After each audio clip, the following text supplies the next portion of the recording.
Today, we are once again back with an arc breakdown, and this one is way crazier than the last one, but let me catch you up to speed on what happened in the last arc. First off, Will was denied entry to the tower, but thanks to Julius, he managed to get a power-up and was finally accepted.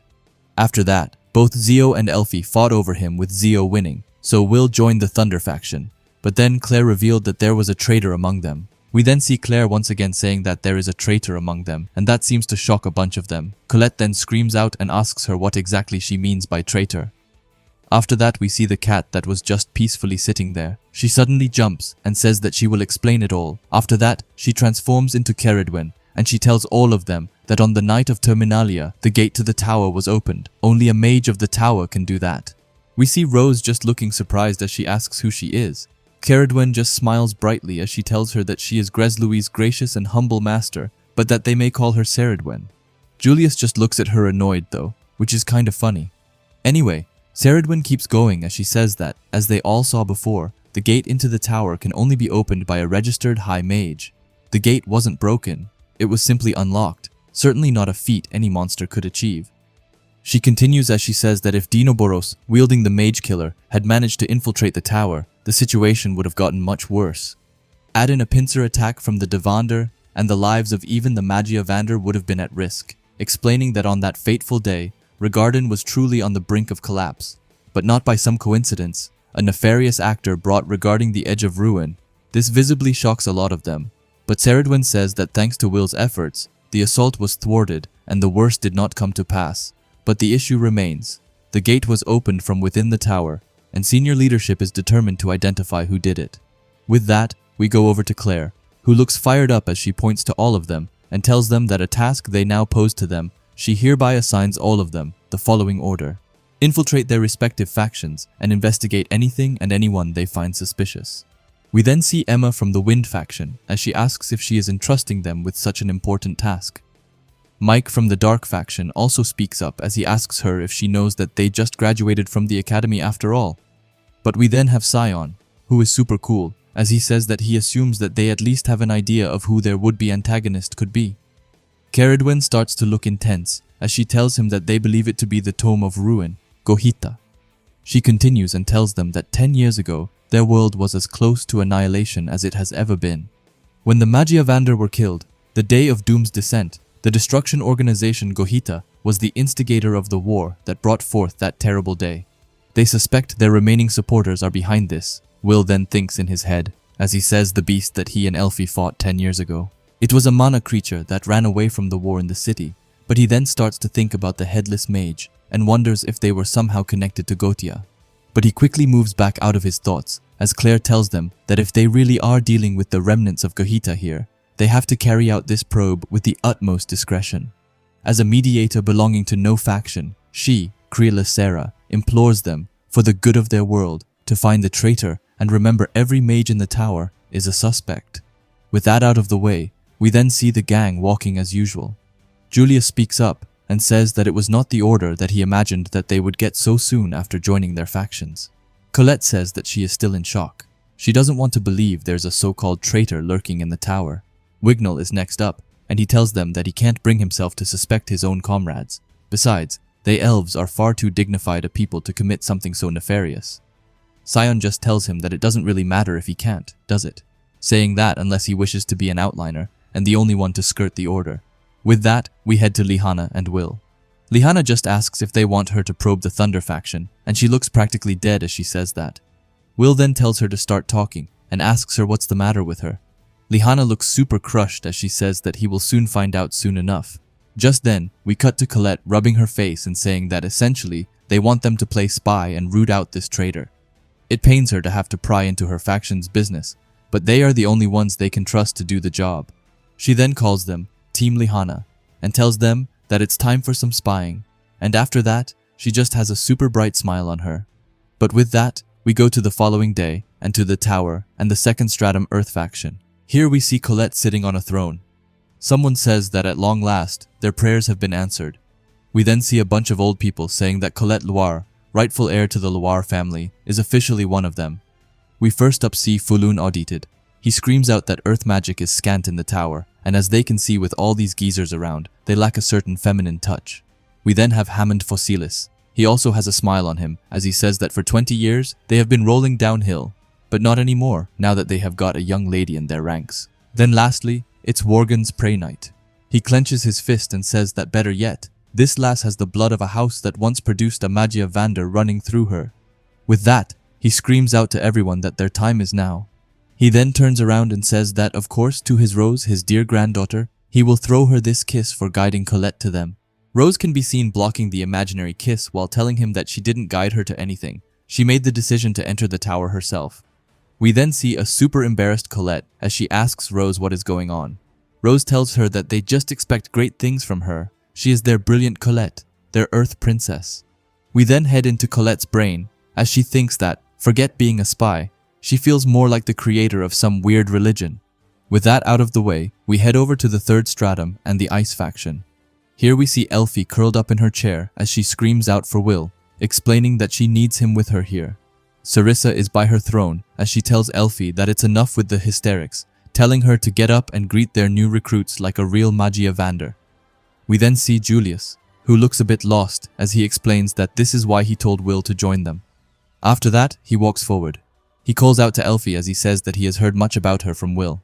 By his words, she is a beautiful, kind soul for whom he cares very much. It is a shame. Will could not be here with them, but he believes that he would want her to present herself as the noble, dignified mage he knows that she is. Julius just then prays to himself that this will work, and surprisingly, we see Elfie sitting back up with a smile this time as she speaks up. She says that she offers congratulations to them all for joining the Ice faction. May blessed waters and brilliant ice always be with them. She continues and says that her recruits this year are some of the finest they have ever accepted. But Julius is perhaps the most promising, and they expect a lot from him. Julius just tells her, alright, and that he gets it. We then move back to Elfie, who says that now, if they would please lend her their strength and assist her in taking back what was stolen, help her reclaim Will. With that, we see Julius thinking that just maybe he chose the wrong faction. We then move on to the 6th stratum and the Elf faction. Here we can see Wignall bowing to Elena. Lefia told him that 6 years ago, he left Alpha Skoger to attend the academy. Filvis adds that he was unable to skip a grade and was thus left behind as the only elf languishing in a classroom. After that, he can hear the other members talking.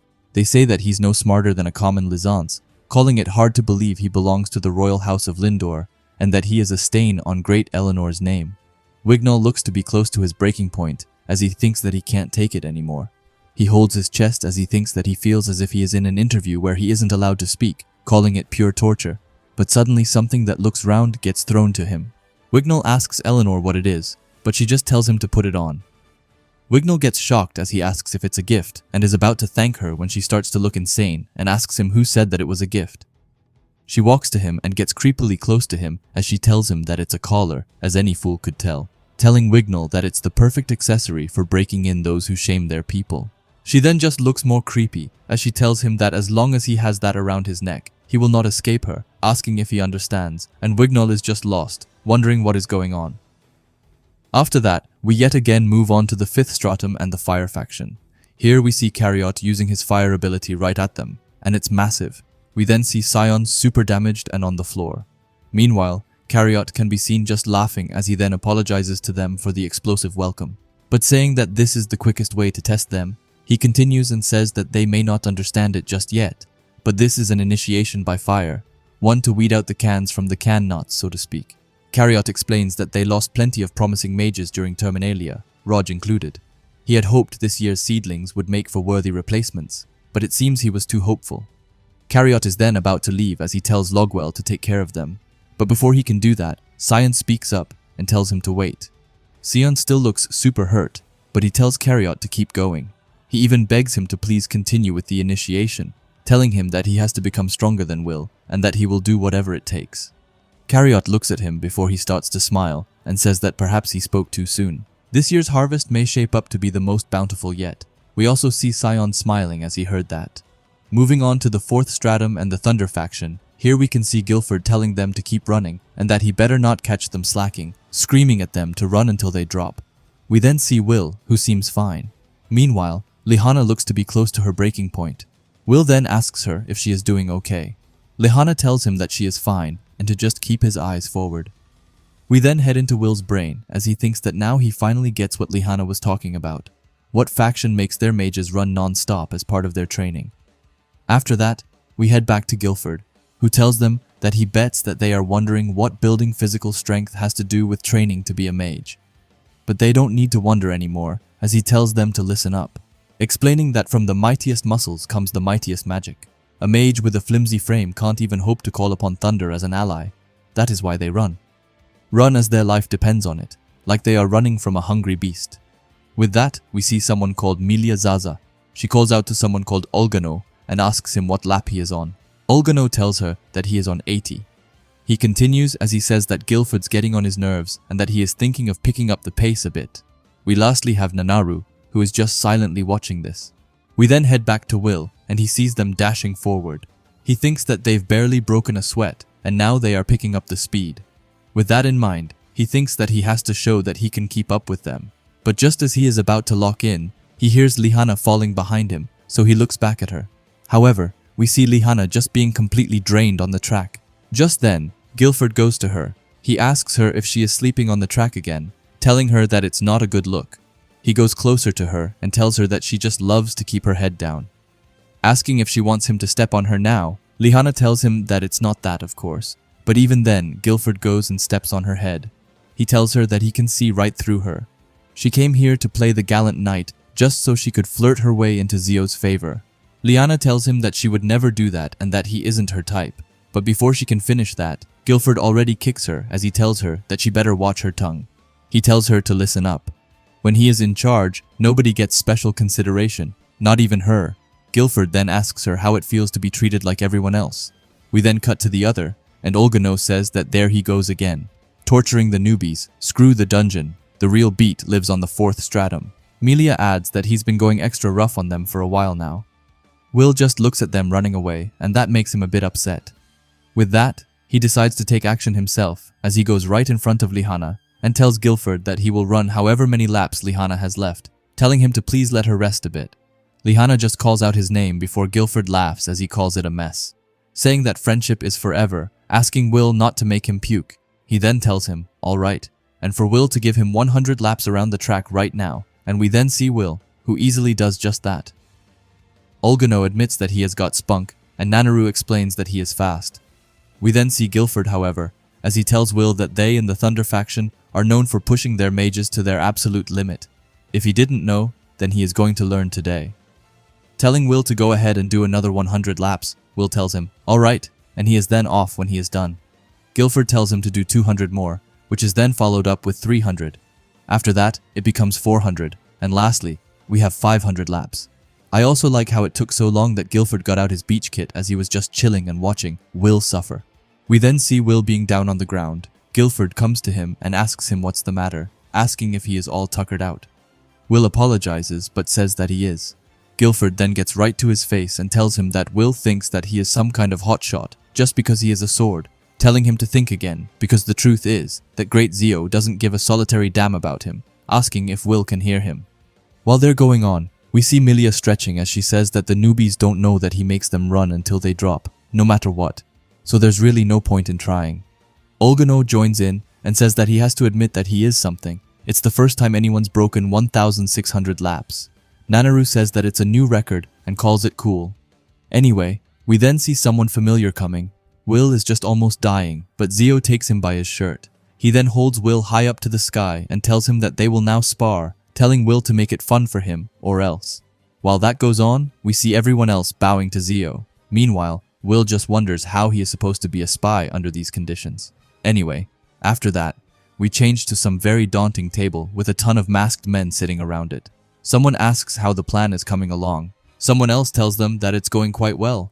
They are beginning to pick up the slack from Terminalia, saying that Mars's and Headless's failure cost them precious time. To make matters worse, they're involved in another entirely separate plan. Someone else just tells them to leave them be, saying that it all serves one purpose, liberating the true sky. The mages hold the key to unlocking the heavens. He then says the name Baal and explains that they want to seize it. Suddenly, someone starts to walk towards them and laugh. They say that Shade likes the sound of that. It then seems like the person who we can guess is called Shade jumps up on the table and says that she guesses that what Gohita wants, Gohita gets, telling them to leave it to her and that there will be nothing left when she is done with them. And to be fair, she looks pretty scary. Anyway, after that, we change scenes back to Will and Zio. Here we see Will lying on the floor, and Zio asks him if he can even call that a fight. Will looks at him and apologizes, but Zio just then starts to smile manically as he tells him that it's a good thing that he can use his magic sword, telling Will that they just need to whip him into shape. Then he will be able to cut down anyone in his way when Zio is done with him. Zio then starts to walk away as he tells Will that he needs to come and find him whenever he is finished with Guilford's drills so that they can spar, telling Will that from now on, his days end with him. Will just looks pretty confused, but we can then see him grabbing the grass on the ground as he thinks that sparring with Amadia Vander is brutal. After that, he tries to get himself back up, but he falls right back to the ground due to exhaustion. He looks super out of it as he thinks that faction training is rough enough. Now he has to add everyday sparring sessions with Zio on top of it, wondering how he is supposed to make time to spy. We then move on to the others, where we see Melia, who looks mad and says that she gets that the kid's tough, but she wonders why he gets to spar with Zio and says that it's not fair. We then see Nanaru on her side, who says that the new talent is talented. Olgano agrees and says that he sure is amazing, but he then questions Lihana. He continues, as he says that she might be the exact opposite, just hopeless. It's already been how long since the first bloom, and she's still running behind. At least she's holding up better than the other newbies. However, we then see Melia looking at her as she says that she is betting she dips out and runs straight for the upper institute, just like the other quitters. There is no use staying if you can't keep up, and we can clearly see how that makes her feel as she looks crushed. Melia then starts to walk away while explaining that this is the Thunder faction. The other factions don't hold a candle to them. Nanaru adds on that Zio is the strongest, which means that they need to be the strongest, explaining that Lihana is weak, calling it so much for the Knights of Thunder, and that really sends her into a state of shock. Anyway, after that, we head right into the Thunder faction men's bath. Yeah, a bit strange maybe, but here we see Will showering. He says that a whole day of non-stop training is finally over. He explains that these Thunder faction mages are maniacs, but he then tells himself no, and that he needs to think positively, admitting that they are hard workers, and there's not a single suspicious mage among them. At least he thinks there isn't. We also see Kiki showering right by, which was kinda cute. After that, Will gets up, and he hears someone else being there, so he apologizes for the noise, and explains that he thought that he was alone, but suddenly he gets super red, and his eyes widen. He then falls to the floor as he screams Lihana's name as she is also there, showering. We see Will closing his eyes, and also Kiki holding her paws in front of them, and Will asks Lihana if she knows that this is the men's bath.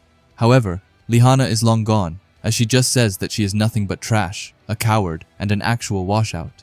Will then tries again as he asks her if she is listening to him. Lihana even then continues as she looks lost, as she explains that she was an idiot to think she could ever help her family. She is what you get when you misunderstand your own worth. Will then once again speaks up, but this time he screams, saying that he doesn't know where her head is, but it most definitely isn't here. We then see him running in the next panel. Meanwhile, Lihana tells her grandmother that she has failed, but just then, when she is in her most despair ever, Will throws a towel on top of her. This makes her somewhat come back to reality. She then looks at Will, who is shaking his head left and right, explaining that he wasn't looking and that he didn't see anything at all. After that, he turns away in a nanosecond. Lihana is just super confused, which I can't blame her for, as she then starts to wonder why she is even here. We then see Lihana falling to the ground due to embarrassment, but just then, Will speaks up and calls out to her. He tells her that he just wanted to say this. She isn't trash, she isn't a coward, and she isn't a washout like him either. Lihana is an amazing mage and a model knight, someone he trusts and respects. Will continues like the goat that he is, as he tells her that she needs to believe in herself. After that, he just asks if maybe they should continue this talk somewhere else, asking if that would be fine with her, and we then see her just freaking out, which is super funny. We then skip a bit as they go to Will's room. Lihana is sitting on the bed as she apologizes to Will, saying that she is a piece of trash, and a pervert as well. Will just looks really lost as he tells her that it's fine, and that she doesn't need to apologize anymore, just go back to normal. Lihana says that she can't imagine how disappointed her dear grandmother would be if she found out how she has been acting. Will just looks at her with a soft look as he asks her if her grandmother is someone important in her life, and as she hears that, it looks like she just starts to light up. She then explains that she's the only person in her family who ever had faith in her. Will asks her what she means by faith. Liana then points to her eyes and asks if he can see how they are blue, explaining that in her house, blue eyes are a mark of inferiority, which completely shocks Will. Liana continues as she says that the blood of one of history's bravest knights, Dua, runs in their family, so everyone's eyes are the color of thunder, except hers. They've been a sore point since she was a child. We then get to a funeral where the text tells us that members of her house live short lives. Her gallant sister was no different. She died 10 years ago, protecting her comrades. We then see them with the coffin, obviously. After that, we see a really young Liana squeezing her hands as she then speaks up. She tells her parents to let her represent their house and that she will stand in for her. She will work hard and she promises. But sadly, her parents just look back at her with a cold expression. They then tell her that it's enough and that it won't be necessary, and we can then see Liana crying as she hears that. She says that no one believed in her except her grandmother. After that, we see Liana with a book in her hand and her grandmother tells her to come on and let her read.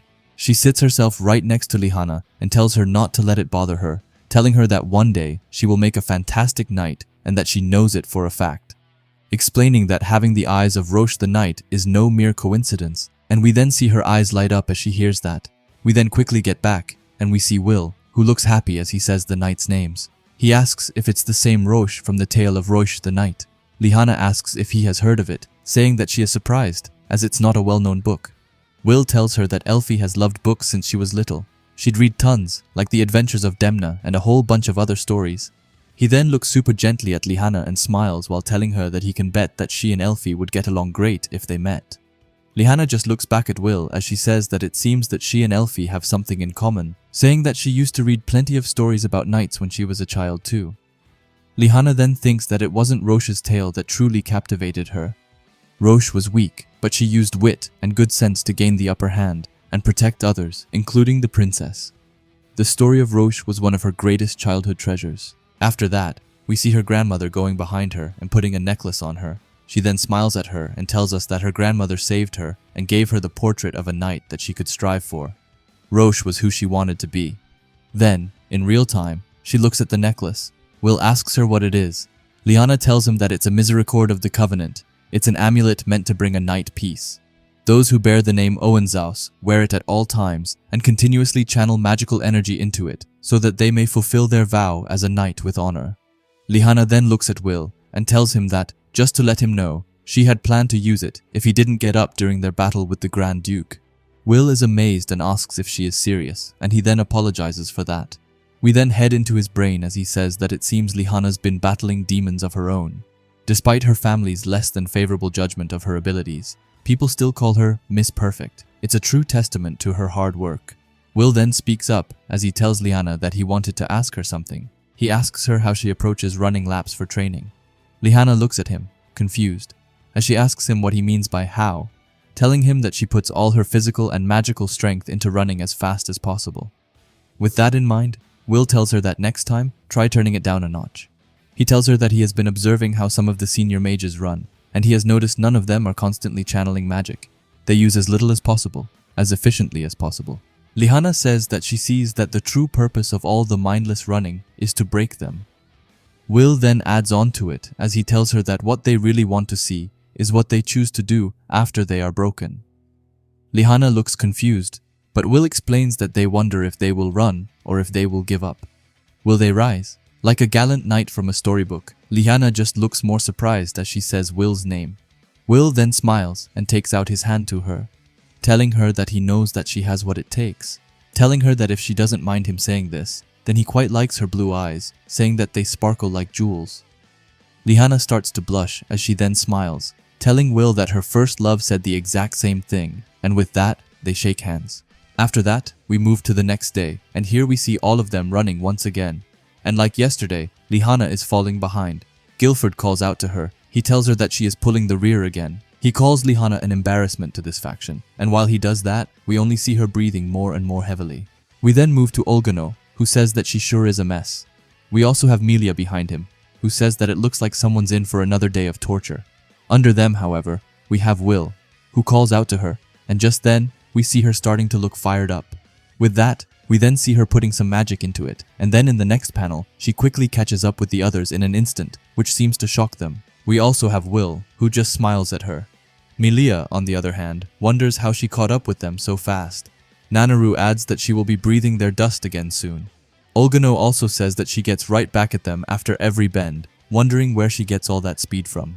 With that, we head into Lihana's head, as she thinks that she doesn't have as much raw magical energy as they do, and she can't maintain this speed as long as they can, but she can give herself a momentary boost, just enough to catch up, thinking that she is a Knight of Thunder, an Avenger, and that there is no way she will let herself be outdone, explaining that a knight's vow is as unbreakable as thunder is fast. No matter how many times she fails, she will still never give up. With that said, she once again puts the brakes on and starts to run forward. Melia looks at her and has a slight smile as she tells them to look at her go. But under her, it's Guilford who also has a smile. He thinks that this is what he wants. The Thunder faction is about pushing magic to its limit. The only way to keep up with Zio is to transform into Thunder itself. They must become faster and stronger, fail to keep up, and they can forget about ever standing shoulder to shoulder with him. Telling them to control their pace and strike with purpose, only those who sustain their shine, no matter how dim it may be, are worthy of the title of Thunderbolt. Guilford then speaks up this time as he tells Lihana to keep on moving and to keep up the pace. With that, we see her side by side with Will, and both of them look super fired up as they run. We then move 3 days later, where someone tells them that it's time for them to go on a supply run, and Will and Lihana say that they are on it. Will says that they are making them do errands now, wondering if that means that they like them. Lihana tells him that, who knows. Either way, she feels ashamed of how relieved she feels about this break from training. Will then thinks that this reminds him. Each of the factions has spies working on digging up info, but what about the Upper Institute? Just then, however, we see that both Charles and Kreutz come from behind the corner. Kreutz calls out to Will and tells him that they will meet again. He then gets right up to his face. He tells Will that he will make him pay for embarrassing him, but he then scratches that and tells them to start over. He tells Will that he wields Wiz with such efficiency, such mastery. He says that he wishes to apologize for his unseemly behavior at the Bloom, but tells Will to please come to his lab. Will is just super shocked and confused, but Kreutz continues as he tells Will that he just received some wonderful tea leaves from the east, asking to treat Will to a cup of warm, sleepy tea. Will just asks him if it makes him sleepy, as that's kinda weird. Kreutz tells him that the way he will make it, yes, but not to worry. He can lie down on his lab table, and while he rests, he will open him and make everything better. If he is trying to be sneaky about what he wants, it's not working. We then see Charles trying to drag him away, telling him to go before he exposes himself any further. Kreutz just tells Charles to hush, saying that he and the other fools in the tower have lost their minds if they think letting this specimen go unstudied is the right course of action, explaining that sacrifices must be made in pursuit of progress.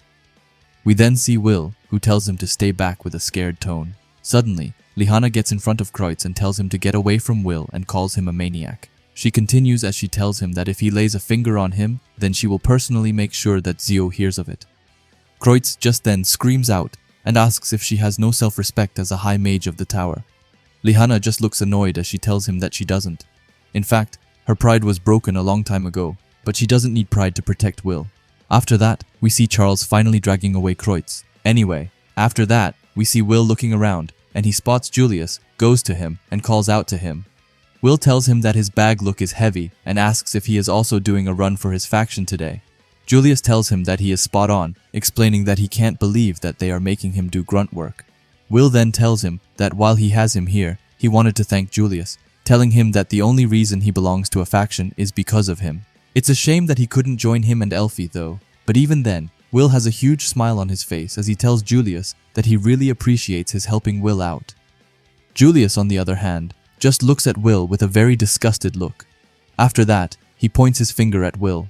He tells Will that if he really wants to show his appreciation, then he should do something for him, telling Will that the next time they are in Elfie's presence, he should talk Julius up and give her a good impression of him, explaining that he needs to be on her good side if he's ever going to succeed her. Will just smiles at that as he tells him that Julius will make a great successor. Julius also smiles and tells Will that, of course he will. The name Julius Reinberg is synonymous with greatness, explaining that when he gets to the top, he supposes he will keep him on as a retainer. Will just tells him that he is holding him on to that. After that, we head over to Slumland Street and into Hen and the Beanstalk Tavern. Here we see Colette, who tells them that it has been 1 whole week since they got the order, asking how everyone's faring. With that, we see Wignall, Will, and Lihanna being totally dead. Colette just says that she guesses each faction is tough in its own way. Will then asks her how she is doing.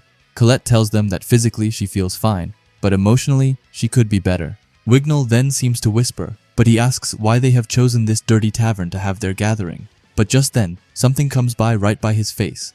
We see that it is Gina, and she tells Wignall that if he has got a problem with this tavern, then no one's stopping him from leaving, telling him to just remember to pay before he leaves, and that leaves him pretty mad. Colette then speaks up and tells him to stop it. She tells him that they needed a place to keep their meeting secret from the senior mages of their factions. Wignall says that if not for Will, he would have never set foot in this dirty hole. We then see Sion, who says that it's exactly why they chose it. No mage or elf would willfully patronize this dingy establishment. Lihanna is then the next to speak, as she says that it's time to share what information they got. She says that as fast as they could tell, there were no suspicious mages in the Thunder faction. Colette adds on that it's nothing odd in the Earth faction's records either. We then have Sion, who says that he has left the spying to Lyral and Gordon. Great sadist Carriot's running him ragged, and spying is the least of his worries. We then have Wignall, who says that, as he said, the elves would never do anything so traitorous. We then move back to Lihanna, who says that it seems that Julius is late, asking what they are supposed to do about intel from the Wind and Dark faction. Colette then tells her that she asked a couple of representatives to join. Just then, they arrived, and it's Emma and Mike. They apologize for being late, but say that trying to get here without being seen was a real doozy. Sion looks a bit shocked, but Mike then goes to sit down and tells them not to be so surprised. He didn't ask to be invited to this gathering of elites. We then head into Will's brain as he thinks that Mike the commentator and Emma the ace were pretty active around the Grand Magic Festival. Emma then speaks up and says that after all the times she has talked to Will after the festival and the bloom, it's funny how this is when they'd come together. Will just apologizes for that, but Emma asks if they can perhaps start again, this time as friends. Mike says that he would also want that, saying that he didn't bully him like Sion and the others, so he should be cool, right? He continues and says that he knows that it's a little late for saying this, but he thanks Will for fighting for all of them at the Terminalia. After that, Will tells him, of course, and they share a toast. After that, Colette speaks up and calls out to them. She asks them how things are in their respective factions. Emma says that it's a good question, but it doesn't seem like she says anything of value. Colette then asks Mike, and he says that the dark factions are too creepy to investigate, nothing but a bunch of shadowy nerds. He would transfer out if he could. Colette then says that none of them have come across any shady mages as of yet. Emma then asks and says that she's curious, asking what exactly their so-called foe is after.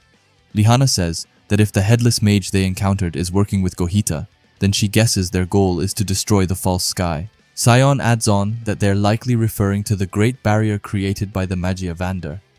Mike then says that the barrier's all that's holding back the celestial hosts. If they get past that, they're then as good as toast, asking why the Gotia would want to destroy the barrier.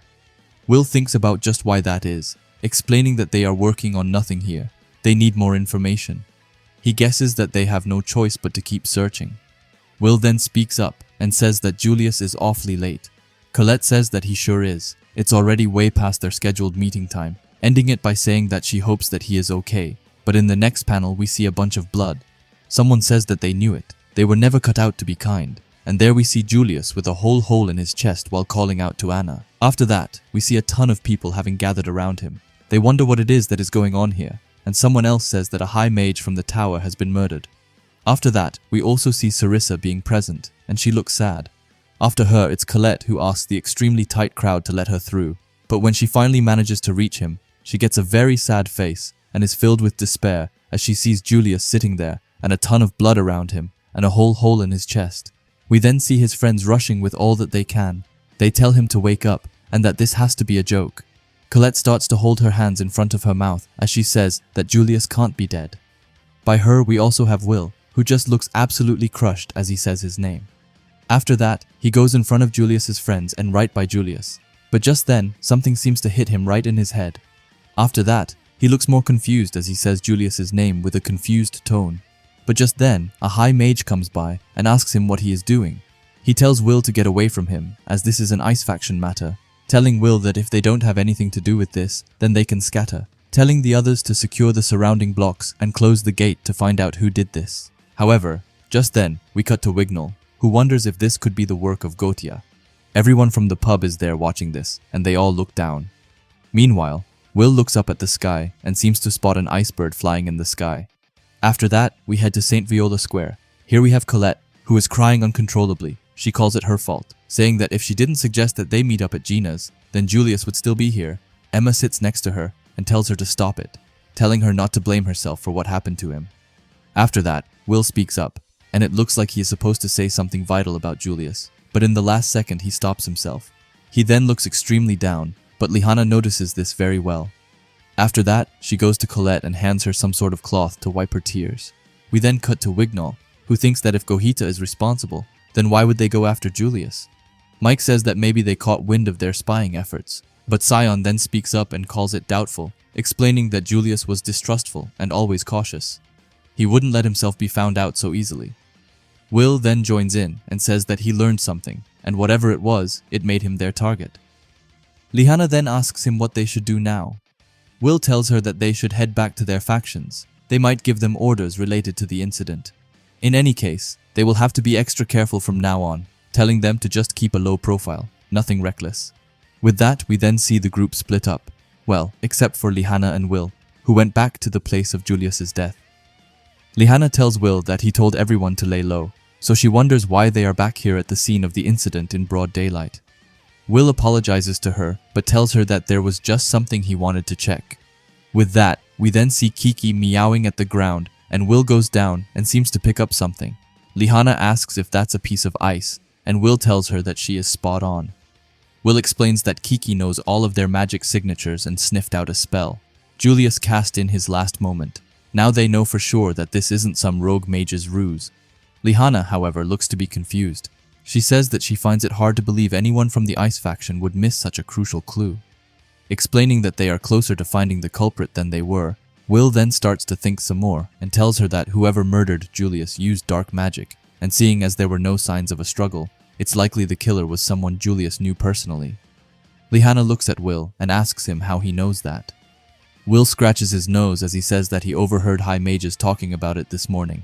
They made the fact that they found traces of dark magic at the scene crystal clear. Lihanna asks him how his ears managed to pick up a conversation like that without the help of spells is something she will never know. Lihanna then asks him if he thinks that it's an acquaintance who did it. Will tells her that he sure does. He took the fatal blow straight on. Julius was a highly skilled mage. If the spell was cast at such a close distance that even he couldn't put up a protective barrier in time, it would be natural to assume it was done by someone he knew while they were talking. Lihanna just looks at him silently. But Will continues as he says that, of course, it's a little too early to rule out the possibility of a snipe or surprise attack. Before they do anything else, he would like to talk to Lunais and Jorua and ask them if they've noticed anything different about Julius before he was attacked. Lihanna just remembers them as the two mages who were always in his company.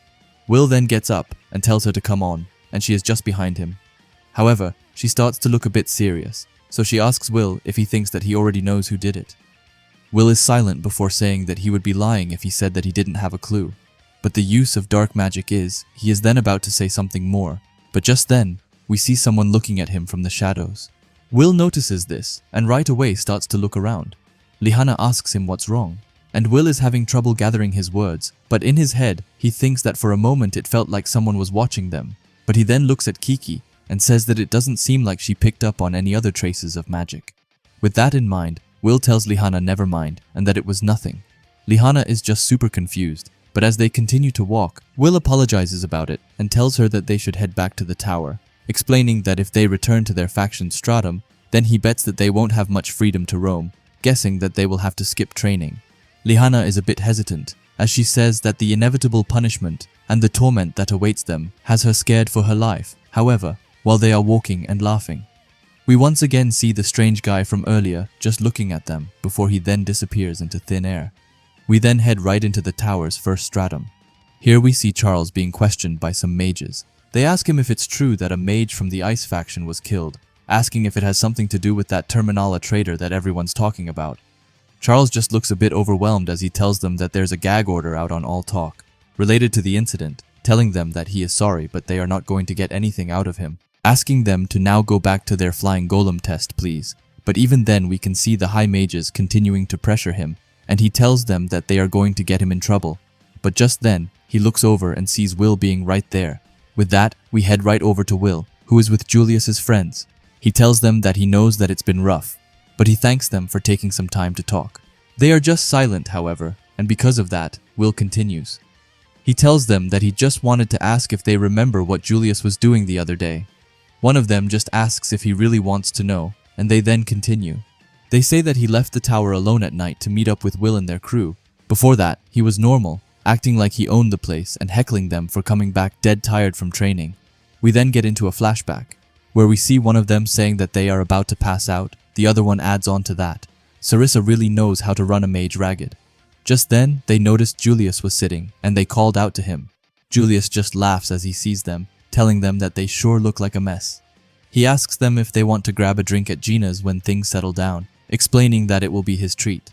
This just makes them super happy and touched. And with that, we head back to real time, where they say that the drinks are never gonna happen now, thinking that maybe if he didn't leave the tower to meet up with them. Will is silent before he apologizes, but then one of them screams at him, telling him not to apologize or say that he is sorry. We then head into Will's brain as he thinks that there it is, proof that Julius was attacked on his way to the tavern from the tower. Anyway, he then speaks up and says that he just has one more question. However, we don't get to see the question, just that his friends explain that Julius knew all about that mage's condition and that they had no idea until he told them about it. Will thinks that he thought so, and he then thanks them, but just then, his telephone thing starts to ring. It's Lihanna, who tells him to hurry and that she has caught something. Will tells her good job and that he just had a talk with Jorua and Lunaius, and that it seemed that he was correct. Lihanna tells him that she understands and asks Will if they should engage then, but Will just tells her that they are going to strike tonight. With that, we head right to nighttime, where we see Emma with some flowers, but suddenly someone calls her name. It's Will and Lihanna. Emma asks them what they are doing here. They just tell her that they would like to ask her the same thing. Emma is surprised and says that she is just on a faction errand. They asked her to prepare reagents for spells. Lihanna then starts to look serious as she asks what those flowers are for. Emma is silent for a second before saying that they are belladonna. She picked them in the dungeon. They're quite rare, but she managed to find them. Before she can even finish her sentence, Will cuts her off. He apologizes for interrupting, but he tells her that he could have sworn that she had florophagia, explaining that it's a skin condition that makes your skin blister and causes sprouts to grow from the body when touching certain flowers. Telling her that both Lunaius and Jorua told him, Will tells her that she and Julius come from highborn families. They have known each other since they were kids, ailments and all. Will goes deeper on it as he tells her that Julius saw her holding flowers here in the first stratum. He was the first to see something wrong. After all, why would a girl with florophagia be carrying a bouquet of belladonna? That's why he thought that he would confront her before making his way to the tavern. Emma asks them to excuse her, but tells them that it sounds like an awful lot like they are suggesting she killed Julius. She screams out, saying that she would never do something like that. Will, however, looks dead set as he apologizes to her, but says that Julius was kind enough to leave them a clue. With that, we see them opening a cage with an ice bird in it. Emma is surprised to see a bird made of ice, and it even starts to fly around. Her head, Lihanna explains that they caught it fluttering about just outside the tower with no way to get in. Will adds on that, with that strength he had left, Julius summoned an ice guardian. Lihanna then told him that guardians are self-acting. They do only what their summoner asks. Julius mustered up all the energy he had to make sure this guardian stayed active even after his passing, and to this guardian he gave the order, fly above the culprit's head. With that, we see it going blank behind Emma as she looks crushed. After that, she drops the flowers, and Will tells her that she is the one who attacked Julius. We then get a close-up of Emma as we see her starting to laugh, super creepy. But not long after, she gets out her hand and starts to create a dark magic beam attack. It seems like it's heading to Lihanna, but here I'm a bit lost, but it looks like Lihanna uses her thunder magic to direct away the attack, before then sending Emma a thunder attack of her own, which even manages to send her back a bit. Lihanna then tells her that it's enough of this, and asks them to show themselves. Will adds that Emma is a wind mage, and that she isn't a Multos. She's not capable of casting dark magic, continuing and explaining that this Emma is either an imposter, or she's being controlled by a puppet spell, which we then see is sure as true as we see a character called Shade from the Gotia, and she does look pretty cool, but she also has a ton of chains around her. Emma and Shade then look right at them with a smug expression as she tells them that they got her. She then continues as she tells them to come at her and calls them little kitties, explaining that the two of them make for the most adorable pets. It then looks like we get into a flashback to Emma, who is shaking. she calls out to someone called Ian, saying that she tried and did everything she could. But in the end, she couldn't save them. We then see Shade slowly approaching her, telling her that this is what torment is for her, explaining that it's even pretty brutal for her to let your own brother die, so she could live on, spotless and untainted, even sickening, telling Emma that it's time to give up, asking if she doesn't agree. We then see Emma with a bunch of chains around her, as Shade tells her to surrender herself to her. She then goes right to her ear and whispers to her, saying that she worked so hard to get here, telling her that it's just too bad, continuing and saying that because of her, the tower and her friends will all be obliterated, and we then see Emma shedding a tear as she hears that. With that, we get back to real time, where we see Will thinking that he can smell the Belladors from here, explaining that he has no doubt in his mind that she's the one who's been making Emma gather those flowers. We then move to Lihana, who screams out. She says that puppet spells are a forbidden school of magic. All of its practitioners were supposed to be executed. Shade just gets super close to Emma and says that she then guesses that they missed one, explaining that you can't kill what you can't catch, and telling Lihana that she thought that she was the smart one, calling her a little Miss Knight, and all of that combined just makes Lihana look super annoyed. But just then, Will gets out his sword. He speaks out and says that he will ask her straight, asking Shade if she is part of Gotia and what she wants. Also, while he is at it, he asks her how she got into the tower. Shade just looks at him and tells him that she likes his guts and calls him Blady Boy. Shade continues and says that she can tell that he has got so much running through his head, but he is not going to let that get in the way of dragging any bit of dirt he can out of her. Shade isn't anywhere close to stopping, as she explains that Will's thoughts go like this. Could there be others around? Could there be more puppets? Could this be a trap? Shade then starts to lick Emma's neck as she says that Will may have all the questions, but no answers. We see how Lihana is getting more and more annoyed by this. Meanwhile, Shade starts to walk forward. She wipes herself around the mouth and tells them not to let her stop them from asking more questions and encourages them to keep digging, telling them to let their familiar keep sniffing around and let's see who can outsmart whom. With that, we also see Kiki being a bit shocked, but we then move into Will's head. He thinks that it appears this crafty, conceited, and seemingly unassailable mage has got him all figured out. He continues and thinks that he is sensing a similar energy to Headless and Mars. He then looks right at Shade and calls it something sinister and wicked, thinking that they could be dealing with a remnant of Gothia, so that must strike with everything that they have got. Shade then speaks up and asks if they are ready, telling them that they sure are. With that, we see Will and Lihana both looking more fired up than ever. While Shade looks manic with Emma behind her, Shade tells them to come on and to get this tag team match started. With that, we see Emma starting with a Verdis Lana attack and shooting a beam of dark magic. Lihana seems to be shocked by this, as she says that it's a black wind spell. Will adds that her body's being influenced by the puppet magic and that he is sure of it, explaining that it's a dark magic spell. He thinks that it was most definitely the spell that killed Julius, wondering if this is how Emma became a puppet, by having her own mind magic amalgamated with this mage's dark magic. Anyway, Lihana then charges forward and she screams at Will to help Emma, and he says that he is on it. However, we then see Shade, who starts to say some weird stuff, but not long after, she gets onto the ground and says, Berzame Sike Mavalus Kadzul. And with that, we head to both Lihana and Will, and see that some sort of chain has appeared right around them. Both of them are equally shocked, as they think that these chains just came out of their shadows. We then see Will just stopping fully, and Lihana, who is now on the wall, thinks that she can't even attack. She has never seen magic like this before, thinking that it has to be some kind of esoteric technique. With that, we cut back to Shade, who tells them that people in the tower really make her mad, saying that they go around all high and mighty, always so sure that their way is the right one.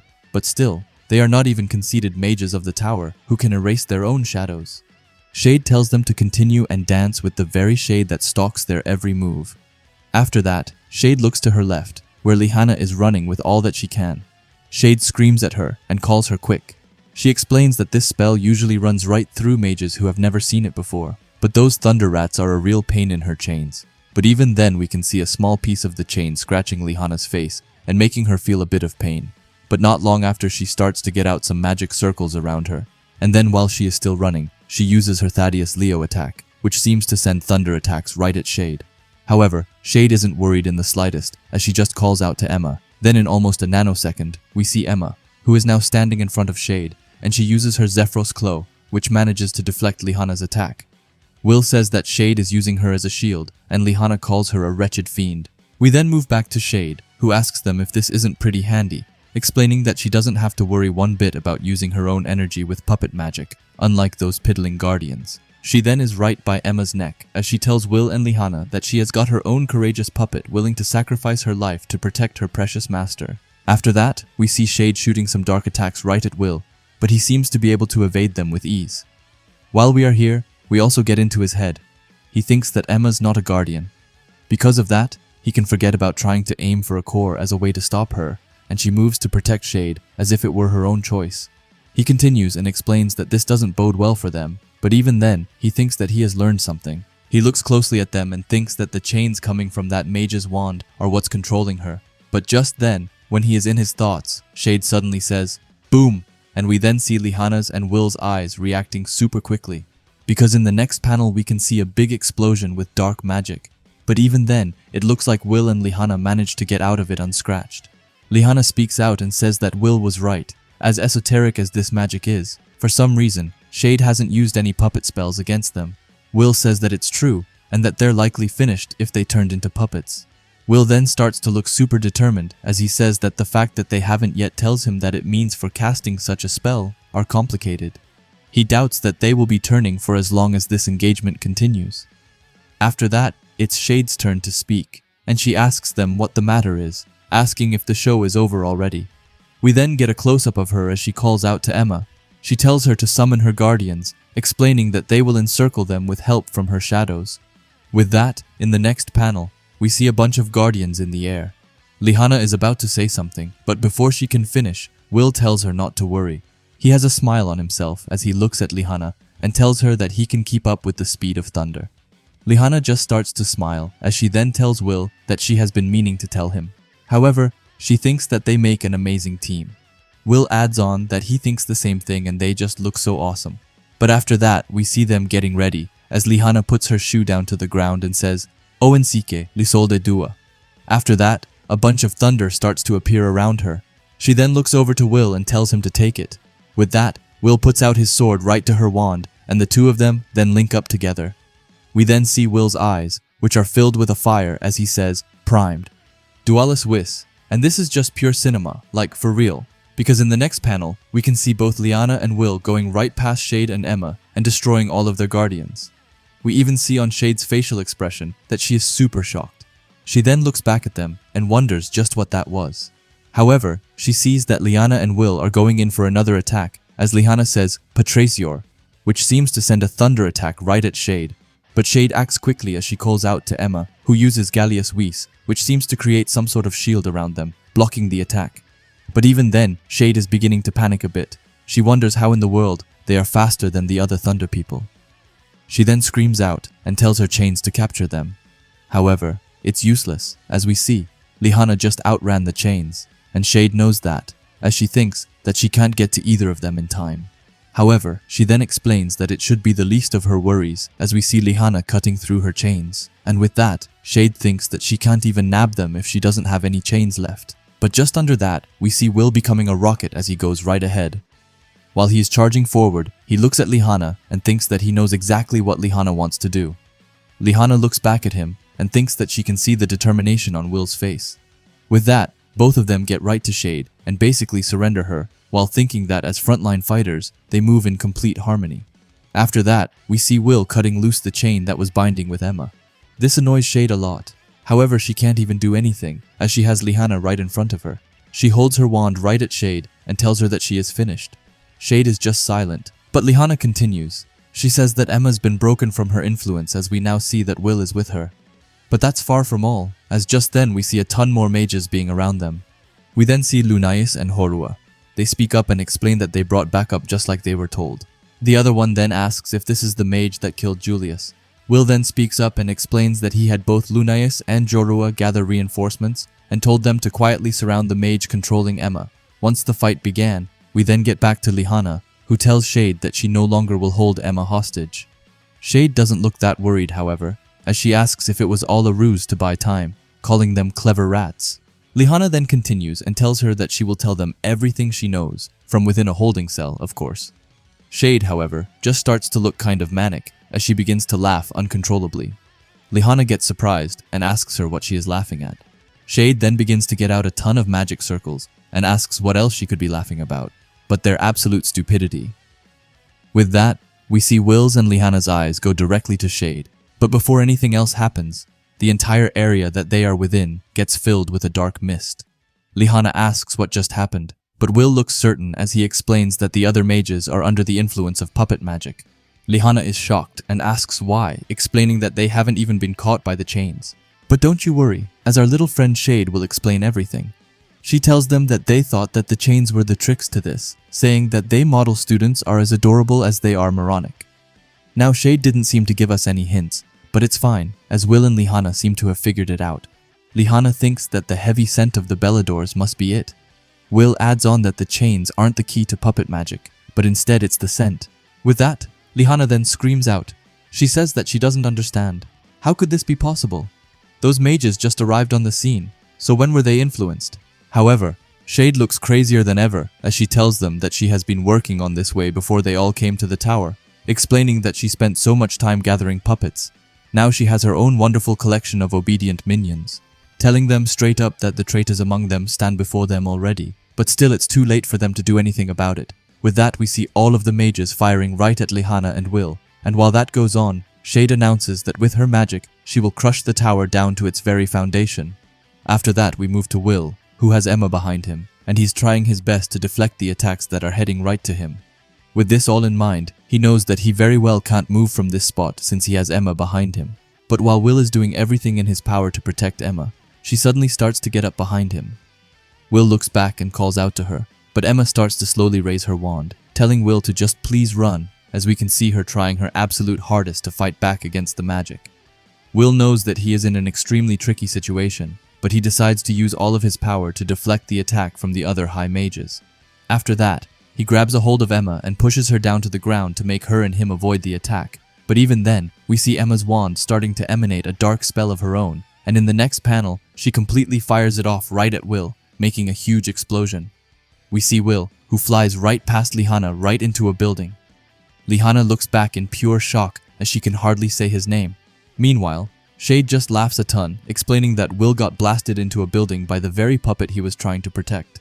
She then starts going more and more manic as she calls Will a maniac. Meanwhile, Lihana's face is filled with despair as she calls out to Will, who we can then see is sitting right in the wall without moving a single muscle.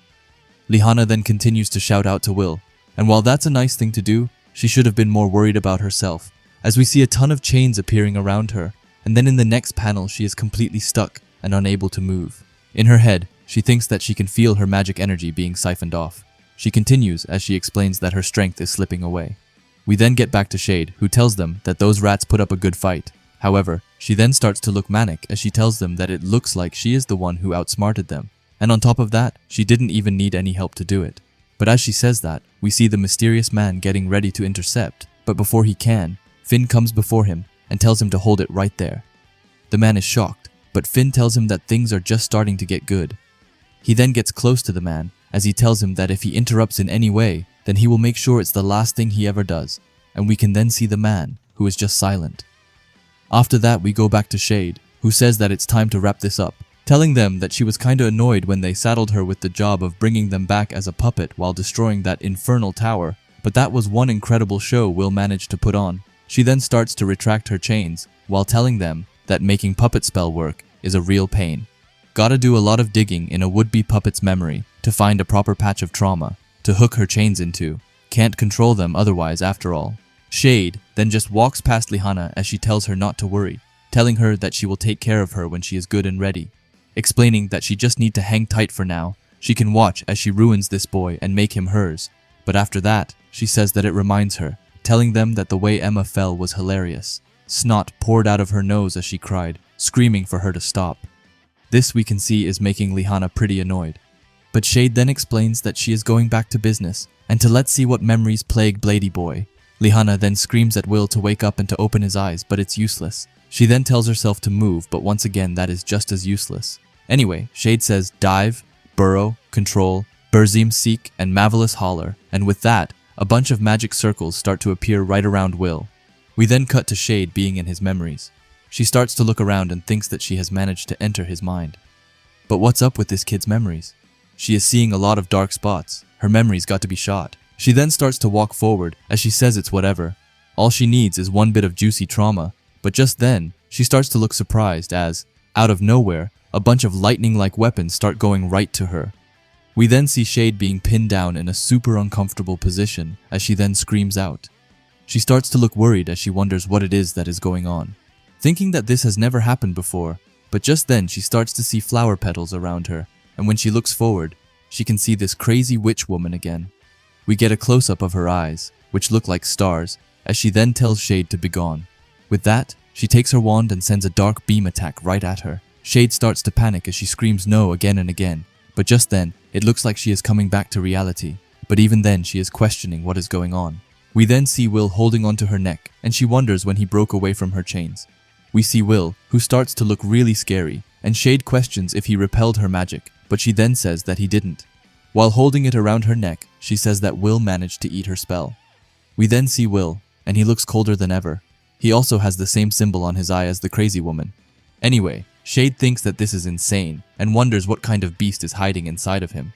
Shade then starts to sweat as she asks Will what he is, and just then, she knows that she has to do something, so she takes her wand and uses some spell on Will's arm, which breaks her loose. Shade is then down on the ground again, but as she looks up, she just gets more and more amazed as she sees Will breaking her chain. And guys, seriously, what is going on? Will is so insanely cool, like this chapter is so sick. Anyway, Will then gets down on the ground. After that, he looks right at Shade while he starts to speak some sort of ancient language. Just then, some sort of dark blade starts to form in his hand, and he then says loudly, "Burst summon Melgitor." With that, we then see his star eye becoming a lot bigger, if you can say that, and after that, he sends his strike throughout the entire city, and just look at the pure amount of damage it is able to create, like it's going past so many houses and buildings. Right after that, we see Lehana, who looks at this extremely shocked, but just after that, we see Will starting to fall right down to the ground. Meanwhile, Shade somehow looks to be pretty unscratched. She wonders what it was that he just did, and not long after she screams out and asks him who he is, but since he is down on the ground, she isn't getting much of an answer. But with that, we move to Lehana, who notices something. She says that Will's attack helped loosen the chains. She tells her to come on and do something, telling herself that thunder must be swift. It must stand for its oath. She is relentless, she is indomitable, she is a knight of thunder, and she will never surrender. And with that, we can see that she managed to break free. Just then, she uses her Lisol de Dua, Argus ability to get right to Shade. Shade sees her but notices her way too late, so Lehana manages to slash her with her thunder. She then tries to go in for a second attack, but Shade then managed to get some distance, and after that she uses her wand to make an ability called Nost. Now this ability creates a huge black mist around them. This makes it so that Lehana is unable to do anything. And while that goes on, Shade uses this to her advantage to flee up to a rooftop. As she is running, she curses them out, explaining that she will make them pay for this. She then smashes her hand into the wall and calls it ridiculous, explaining that it hurts so much, continuing and saying that the next time she sees them, they are surely dead. And we then see her with a pretty big cut. We then get back to Lehana. She wonders if her spell held her off, but she then corrects it and explains that she just ran away. Even then she can't believe it, a supporter of Gohita in the flesh. But then we move to Finn, who says that he was hoping he could get a little more use out of him, but he guesses this is the end of his road for now. He has a smirk as he says that he still has a long way to go before he reaches his origins. But while he says that, we can see the other guy just disappearing into thin air. After that, we move on and go to the 6th stratum, the Fantifirmary. Lehana asks Will if he really can't recall anything that happened. Will tells her that he can't. After Emma cast her spell at him, his mind went blank. He looks at his hand and thinks that he doesn't remember, but he feels like he got a glimpse of something after being hit with that puppet spell, wondering if what he saw could be connected to Wiss. But while he is in his thoughts, we see Claire, who goes to them. Will, in an instant, asks her how Emma is doing. Claire just signals them in, and she then explains that her injuries are bad, but her phlorophagia is worse. The prolonged exposure to Belladors is wreaking havoc on her body. Even with the elven curative spells, it will take a while to treat her, but even then, the good news is that she is alive. Her recovery is in the hands of the elves now. Thanks to the two of them, they were also able to save the other mages who fell victim to the puppet spell. However, they won't be able to move freely for some time, calling it an after effect of the spell. After that, it sure gets silent for a while. Before Lehana speaks up, she calls out to Claire. She tells her that the mage that they were up against used an esoteric school of magic called Berzemi Sikh, asking Claire what she knows about it. Claire thinks for a bit before explaining that the Berzimes were a clan of puppet magic specialists who attempted to take control of the western city of Tyralis.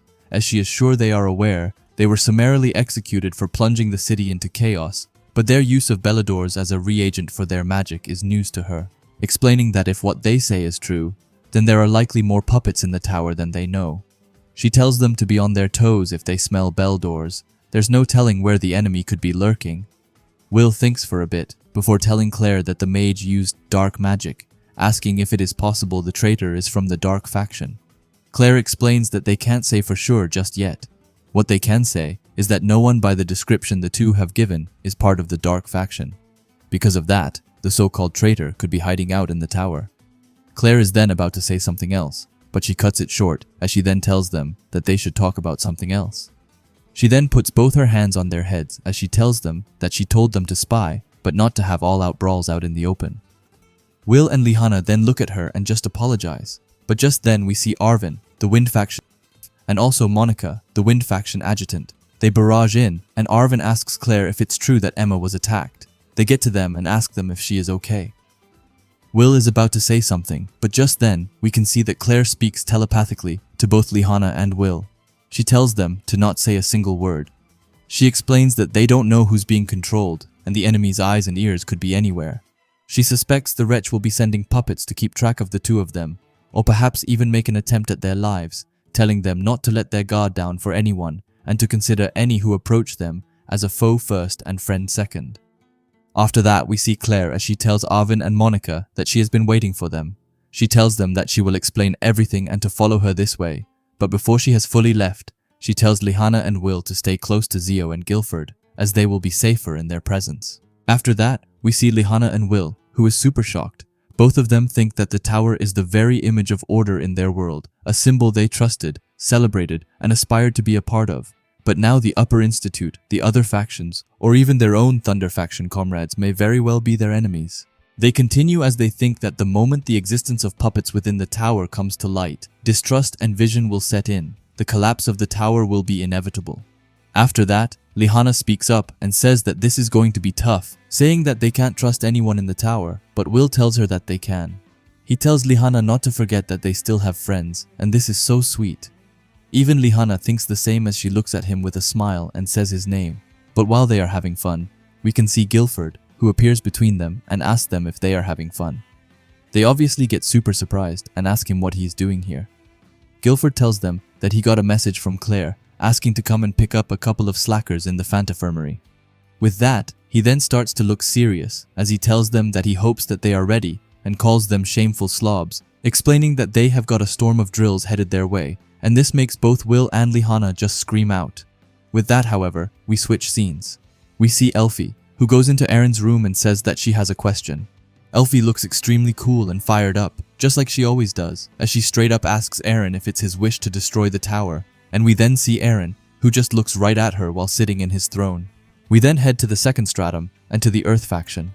Here we see Colette looking inside her room, just thinking about Julius. Outside her room, it's Rose who calls out to her. She tells her that she has been holed up in her room forever now. She knows that she must be hungry, telling her to come out, and that she will treat her to the special meaty soup that she loves so much. But after that, it's just pure silence. Rose starts to look lost and a bit sad, but she then tells Colette that she can't keep blaming herself for what happened to Julius. And as she says that, we see Colette squeezing her hands. She then screams, asking how she can't, explaining that she is the one who called everybody out to the tavern, so who else is there to blame but her, saying that it's all her fault. Rose is then just silent before sitting herself down. She then tells Colette that she sure has changed. She is nothing like the girl she met as a first year.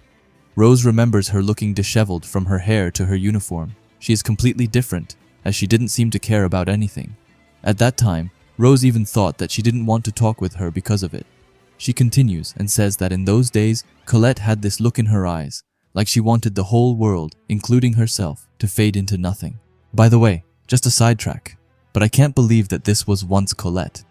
Anyway, back to Rose, who says that looking back, she thinks that she can safely admit that she hated who Colette was. However, Rose approached her because her grandpa practically begged her to guide the Loire's only daughter to the tower. But even then, she was scary and creepy. Rose didn't want anything to do with her, much less be her friend, and we can see how much that hurts Colette. But Rose continues as she explains that it all changed after that fateful day. We then see another flashback to this time with Cariot, who looks at a hologram of Colette before he then starts to completely go ham and use his magic and blow up a house. Now this is completely sending me left field, because why would Cariot want to kill Colette when she was a child even? Anyway, he didn't get his wish, as we saw. Will was holding Colette on his back while having a ton of injuries. Rose then says that when Colette became friends with Will, she changed for the better. She learned to treat others and herself with kindness, and she started to smile more, and now she sheds tears over the loss of another. Rose just wants her to know she loves who Colette has become. She then sees Kiki coming by, and she begins to smile. But after that, she tells Colette that she's going to leave her alone for now, telling her that if she's going through a hard time, then she is going to do everything that she can to protect her, as she loves her just that much, telling Colette that she will see her later. However, hearing that makes Colette fly into action as she jumps out of her bed and runs out screaming Rose's name. But as she goes out, she sees Kiki right in her face. Colette gets super scared. Meanwhile, Rose just smiles. She then tells Colette that she has finally shown her face, asking if she thinks that she could be an actress. Colette doesn't mind that, however, as she asks Rose why Kiki is with her. Rose just says that she is guessing this cute thing snuck down from the 4th stratum, with an adorable ribbon wrapped around its neck to boot. Colette then asks if it's a magimemo. Rose says that she thinks so, and tells Colette to put enough of a specific magic into it, and the message should appear. She explains that it looks like Lihanna made it, but she bets the little one's owner is the one who wrote it. She then continues to read it, and she learns about everything from the puppet things from Emma being controlled. After having learned that, she starts to break down and cry. Rose asks her if something is wrong, but Colette just holds the paper close as she says Will's name. She thinks that Will might not be a mage, but his words are like a spell that gives her courage to go on. Rose then starts to smile as she says that Colette is finally back, asking what Will wrote that got her smiling. Colette, however, shakes her head and says that she isn't telling. She then looks determined as she tells Rose that Will and Lihanna are doing their best out there, so she had better start pitching in too. After that, she, of course, thanks Rose with a hug and tells her that she loves her as well. Rose just pats her on her back before she gets a smug expression and asks Colette who she loves more, her or Will. But Colette just tells her that she isn't going to answer that silly question. But with that out of the way, they look more ready than ever as they are heading out. But we then cut to Wignall. We see him losing concentration and being annoyed. But just then, Lefia tells him that once again, his concentration escapes him, telling him that he may be tired of hearing this, but allow her to refresh his memory. By joining the elf faction, he is expected to master the illusion of one of their homelands, Alheim, the Forest of Healing, and she then holds up this picture of a very beautiful forest. Filvis then adds in as she says that healing magic is their specialty, continuing and saying that light mages are capable of casting a kind of it, but a majority of Lysances are aggressive and therefore can't wield them reliably. Illusion magic is crucial to anyone hoping to protect their allies when they're hurt. Wignall then actually starts to look fired up as he says, "Of course," and calls out their names. We then head into his thoughts as he thinks that having to spy on his own kind and cast doubt on them is unbelievably frustrating, wondering how he is supposed to concentrate under this pressure, and that letter from Will only adds to his stress, a shadowy mage that uses abhorrent puppet magic, thinking that not only does he need to be conferred about a traitor, but now he has to find out if any elves are being manipulated. However, he then says that in any case he must act with caution until he has proof one way or the other. But just then, while he is in his thoughts, Filvis speaks up and says that he is so talented, yet so wretched. Apparently, 6 years at the academy is worth its weight in dust. Lefia joins in and says that ineptitude is in the blood of the Lysants. They couldn't be more different from those elves, saying that the obtuse mages of the academy have poisoned Wignall, condemned you to a failure's fate, and called it a pity. But as Wignall hears this, it changes everything as he screams out. He looks super determined as he tells them to take it back. He says that failure or not, he will always treasure the people he connected with at the academy. To elves, his time there might seem like a fleeting moment, but to him, it was an era of happiness as precious as 100 years of life. Elves swear upon their intangible nobility, asking why it is so hard to recognize that virtue in others. He continues and says that they aren't the only ones who are dignified, who never stop pushing forward. Even when they fail, they don't fear failure. They don't give up on their dreams.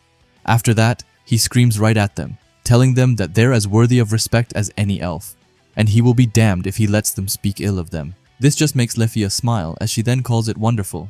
Wignall, however, seems to be super confused by that, but Lafia tells him that he managed to learn a difficult lesson during his time at the academy. Filvis adds on that it's not to look down on others, a requirement for any insufferable elf hoping to break out of their shell. Wignall then asks if this means that they were just testing him. Lafia tells him that he is spot on. They wanted to discern what kind of ally he is, and Wignall passed with flying colors. He is able to set pride aside and trudge on, as well as stand up to his superiors. Lafia smiles right at him and says that it's an honor to be in the presence of an elf of such fine character. Wignall still is just super confused and out of it, but Filvis then says that if she may be frank, the elven sense of brotherhood and rampant elitism is exhausting for them introverts, asking how great it would be if they could just ditch the pride and get along with everyone. After that, the three of them just sit down for a tea party. Lafia then explains that Eleanor would do herself great service if she acted how she is on the inside, telling Wignall to go and teach her a lesson and show her how frightening the quiet ones can be when you push them too far. Wignall, however, tells them that he doesn't think that he is following her, asking if they think that he can teach her a lesson. But just then, Eleanor smashes in the door. She asks if they are making inroads in taming the disgrace. She hopes Lafia and Filvis get right up as they say that they are. Eleanor then looks at Wignall and tells him that he is looking awfully comfortable and asks if he is enjoying his break, but he is just silent. But we then have Lafia, who just says that they tried to stop him, and this makes Wignall think to himself that one thing's for sure, these two are neither traitors nor puppets. We then head right to the tower and the 5th Stratum Fire faction. Here we see Sion and Cariot having a face-off. Sion starts his incantation. He says, "Arise, flames of your suffering. Recall the fiery drama of the scorched earth." By the way, I like how Cariot is just simply smiling at him. Meanwhile, Sion looks to be furious. Anyway, back to Sion, who says with the flames of their sorrowful loss, he consumes his enemy. With that, some fire starts to appear right around his arm, and he then uses his inflamed Berdelion and sends a fire attack right at Cariot. However, Cariot isn't even moving a finger as we then see that he has a whole beast in front of him, which protects him. The fire attacks go at the beast, but it simply munches them up. This makes Sion really annoyed. Meanwhile, Cariot asks him if he still doesn't get it, telling him that he must look to achieve victory without taking a single step. That is the beast's tenet of being a mage, the ideal one. Cariot, still holding down his smile and probably thinking of this as a walk in the park, tells Sion that bolting to and fro like Zio is meaningless and disgraceful. A true mage is unflappable, as immovable as stone, even in the presence of a swordsman like Will. That is, as long as they prepare an impenetrable defense. We then see Cariot with his super cool lion. Sion, however, just looks at this in total disbelief as he says that it's a black flame lion. It gets into his head as he thinks that the secret spell of the Incendia Barum was passed down by generations of ascendants. It calls forth the strongest guardian magic can conjure, a guardian that will protect its summoner from every kind of attack. With that, we head back to Cariot, who tells Sion that what he wants him to do is summon his own black flame lion to protect himself. And don't worry, it doesn't necessarily have to be as grown as his, but this isn't without any cost, because if Sion fails to do so, then his flames will burn him for all eternity, just casually, then asking Sion if he understands. With that, we see Cariot's lion shooting an insane fire beam right at Sion. Sion gets out his wand right away and screams out, but in the next panel, we just see a huge explosion, and not long after, we see Sion, who flies back and onto the floor. Cariot doesn't ask him how he is or anything, as he just tells Sion that he was handpicked by Cariot himself. Surely he can summon at least a baby lion. Sion, however, is still on the floor more annoyed than ever, as he calls it ridiculous. He then thinks back and calls Will a moronic washout, thinking that he just had to send him an important message right before. Cariot assigns him an absurd challenge, wondering how he is supposed to be careful of puppet magic and the scent of Beldors during this. Will didn't even tell him if he and Lihanna were safe, and what about Colette and the others? While in his thoughts, Cariot speaks up and asks him if he is worried about his schoolmates. This seems to really shock Sion, as he looks stunned, but Cariot just continues and asks if it might be about the traitor, or maybe the puppet magic, telling him that there are plenty of reasons to be anxious when he is playing spy. Sion looks like his whole world has just crumbled as he asks how he knows about all of that, but just then he stops himself. Sion then thinks about Claire and that maybe a mediator telepathically relayed to Cariot the information Lihanna and Will gathered, but that would still be impossible, especially not so soon after they shared it. Besides, the order to spy was made in secret. Not even the Magiavander are supposed to know, so why is it that Cariot seems to know? Sion starts to look even more in awe, but Cariot then once again speaks up and says that how he knows that is indeed a mystery. But Sion can't help but think that Cariot might be the traitor. Cariot just tells him that he guesses that he will have to get stronger if he wants to find out, but he doesn't see how he can be forced to speak by someone who can barely handle this trivial trial. Sion just starts to look fired up as he tells him that it's a challenge accepted. We then get to the Thunder faction, and now this is genuinely crazy, as we see a whole snake-looking beast just casually appearing out of some sort of portal. Everyone seems to just be natural to this. Meanwhile, Will and Lihanna are super confused. But we then get to 10 minutes prior. Here we see Guilford. He says that the day they have been waiting for will soon be upon them. The party is at hand. Lihanna is lost, but we then see Melia on her side, who says that it's a dungeon expedition.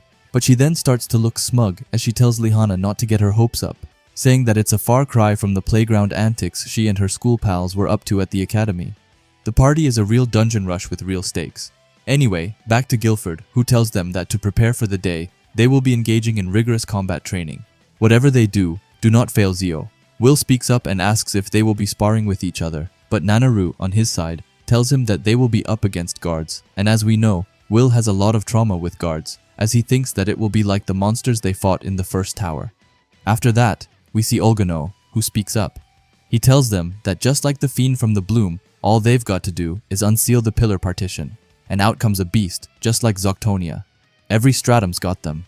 Lihanna says that faction bases occupy up to the 6th stratum. From 7 onward, you must defeat the guards to continue on. They call these strata the domain of trails. Olgano says that, so she knows about it, explaining that they Owenzauses know their stuff. Anyway, he says that if they manage to take down the guards on each stratum and make it to the top of the tower, they become a candidate for the next Magia Wanderer, an Ascendant. But so far, they have only been able to beat the guards up to the 30th stratum. Will then speaks up and excuses himself, but he asks why the guards come out from the tower. Guilford calls it a wonderfully stupid question, saying that he thought about punishing them for wasting their time, but being the supremely benevolent adjutant that he is, he will give an answer. He says that the guards are the living will of their mage queen.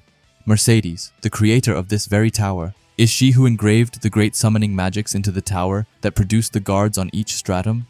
That is what he has been told. He continues, and says that the guards are tremendous shields that protect their Magia Vander. They are the obstacles, the walls that stand between every aspiring ascendant and the pinnacle of the tower. Asking Will if that answers his question, Will tells him that it sure does. But after that we head into Lihanna's thoughts. She thinks that they are part of the Mage Queen's legacy. But if the tower produces these guards, then how is it any different from a dungeon that produces monsters? Mercedes was a pioneer that mastered every manner of magic, there's no doubt. But is this something a mere mage could create? After that, it's Lihanna's turn, as she asks how the magic wand goes to and from the uppermost stratum of the tower. Olgano tells her that they shift there, an ability reserved only for mages registered to the top stratum. It allows them to jump from the bottom to the top, just like that. Along with Zio, Gilfod, and other adjutants, ascendants can also come and go as they please. But after that, Olgano speaks up and says that he has got something to ask them now. He goes right between them and asks them what's with these questions, saying that there's been a lot of weird things happening lately, and he doesn't just mean Terminalia. He thinks it's kind of strange that it's all going down during their generation, asking them what exactly they are digging for, and this we can see is leaving both Will and Lihanna super in the spot as they look lost. They think about Claire telling them to not let their guards down for anyone. They wonder if Olgano is investigating them, and if they are under suspicion now. Lihanna thinks that she doesn't smell Beldors, so he isn't a puppet, but he could be an assassin. But is it even possible for everyone here to be their enemy? After that, we just see him looking super creepily towards Lihanna. We then head into a flashback to Will and Lihanna. Lihanna asks what their goals are, and Will says that the enemy's goal. At first, he thought the goal this plan was to eliminate the magic wander, to destroy the false sky that is the Great Barrier. They'd have to take the people responsible for creating it out of the picture, Elfie and the other Magia Vander, but the domain of trails is the obstacle preventing them from achieving that, naturally. Elfie and the Magia Vander are usually at the top of the tower. Around this time, they come down to watch the new entrants into each faction. Lihanna tells Will that she understands. Staying up these nights is more than enough to prevent an attempt at their lives. They wouldn't be able to see the Wand of Light, much less interact with them, saying that not even the strongest puppet mage could put a mage in the position to kill a Magia Vander. That's an issue that goes beyond fighting. Will then joins in and explains that the mage that they fought said she couldn't turn anyone more powerful than her into a puppet. that would mean the factions are full of mages that can't be controlled. Magia Vander, of course, but also Guildford and other adjutants, as well as faction staff. Lihanna says that it's right. If what Shade said is true, then that means Gohita has no way of accessing the top of the tower. Will tells her that if the so-called traitor is one of the Magia Vander or an ascendant, that would be a different story. Lihanna just explains that she would rather not think about the worst-case scenario, but she starts to wonder how the Terminalia incident factors into all of this. Will tells her that this time, he gets the sense that the enemy's objective is fundamentally different from the events at Terminalia. Lihanna then thinks that Shade said she wanted to crush the tower, wondering if that is somewhat different from destroying the barrier. We then get to real time, where they think that all that discussion, and they still couldn't pin down their true objective. Still, no matter how many puppets that mage acquires, they think her chances of assassinating the Magia Vander are extremely slim, thinking that perhaps they are not after the Magia Vander, but something else entirely. But just then, Guildford cuts them out of their thoughts as he screams out. He tells them to let's see how they all cooperate with the newest maggots to their faction, telling them to show them some teamwork, and we then see that snake-looking creature again. Nanaru just says that it's the guard of the 4th stratum, Zoctonia Asla. Melia adds on that it's a mouthful, so they just call it Asla for short, but with that, they start to go right at it. But just then, we cut scenes entirely, as we just see Zio being right by Will as he starts to take out his fist, and tells Will that he was too slow. After that, he, with no hesitation, sends a punch filled with thunder right into Will's chest, and we can even see how shocked Will looks in his eyes before he then flies away. This seems to make Zio super mad, as he is visibly annoyed and tells him that he is slacking off more than usual, asking Will, "What's the matter with him?" Will just gets up and apologizes, but then in his head, he thinks that these one-on-one sessions with Zio are insane. They have been through a ton already, but Will still can't land a single hit on him. He puts his sword in the ground as he thinks that he's way too fast and strong, but even then, Zio is right. His mind is elsewhere. He is fighting to stay focused, but still, he can't help it, as he just knows that someone is watching them, and whoever it is, they used a peculiar hide spell, one that allowed them to conceal themselves from Lihanna's search spell and Kiki's nose. Wondering if they are agents of Gothia, could they be on alert because they are close to uncovering the truth about everything? Will then looks right at Zio and continues to think, explaining that whoever it is, he doesn't feel their eyes on him now. Could it be because they are afraid of Zio, or maybe just because they have collaborators on the inside too? Will starts to look worried as he wonders if it is right for them to just exclude Zio from their investigation efforts. He isn't sure about anything anymore. Where is he supposed to be drawing the line? He's going to be frozen here forever if he doesn't stop thinking. But just then, a thunderstrike comes right by him, and then in an instant, it's Zio who is right next to Will's face, almost close enough to kiss him.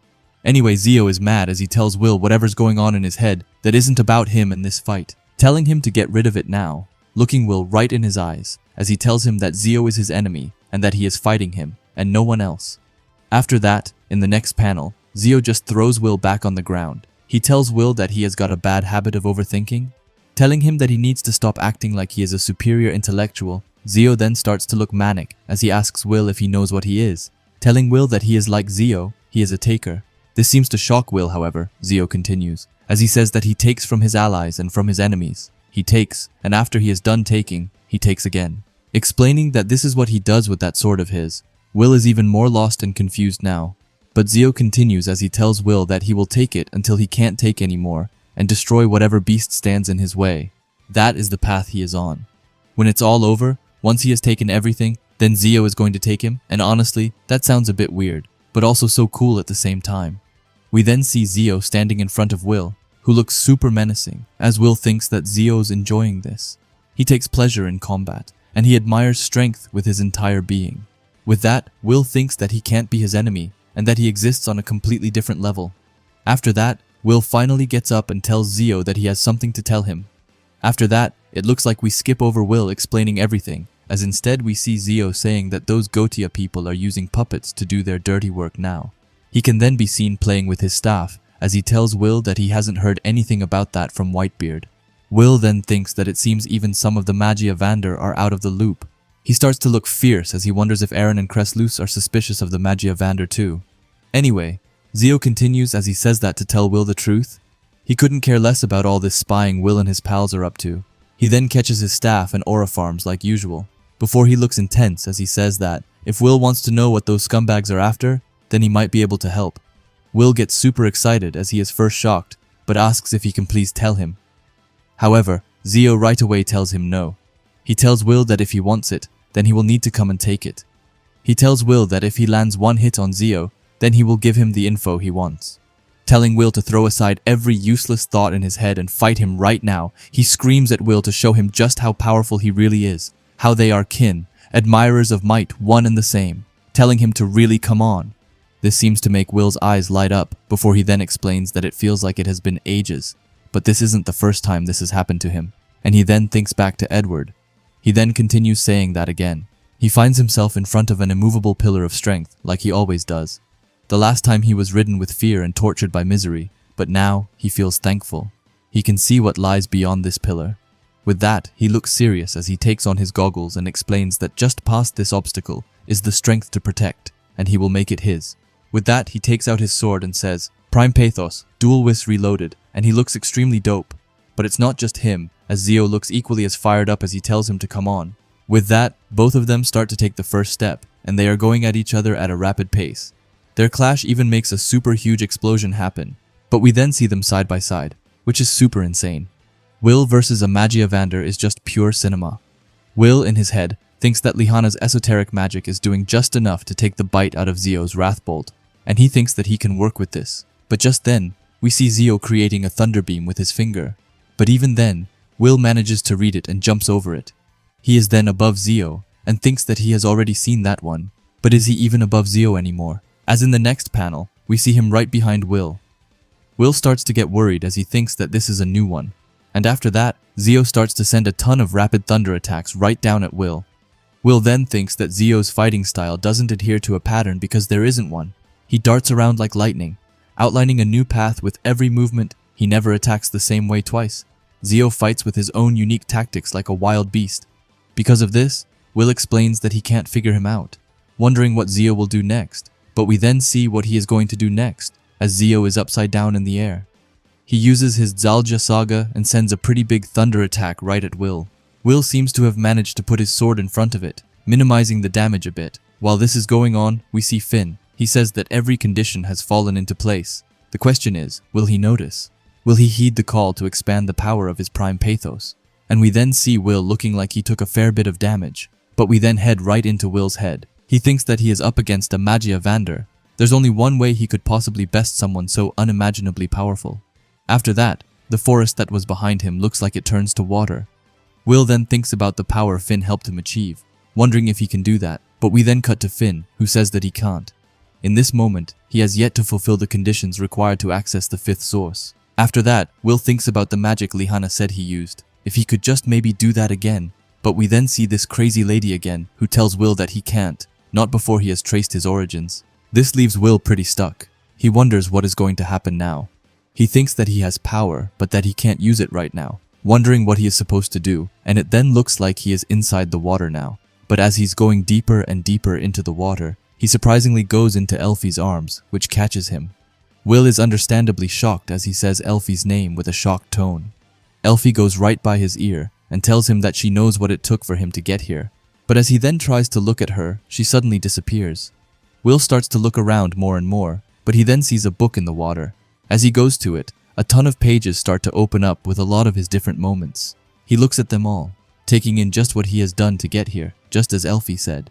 With that, he finally asks himself what he is doing. He explains that no matter how great or unfamiliar a power, he will not let himself be led astray. He will stand up to his opponent and to himself.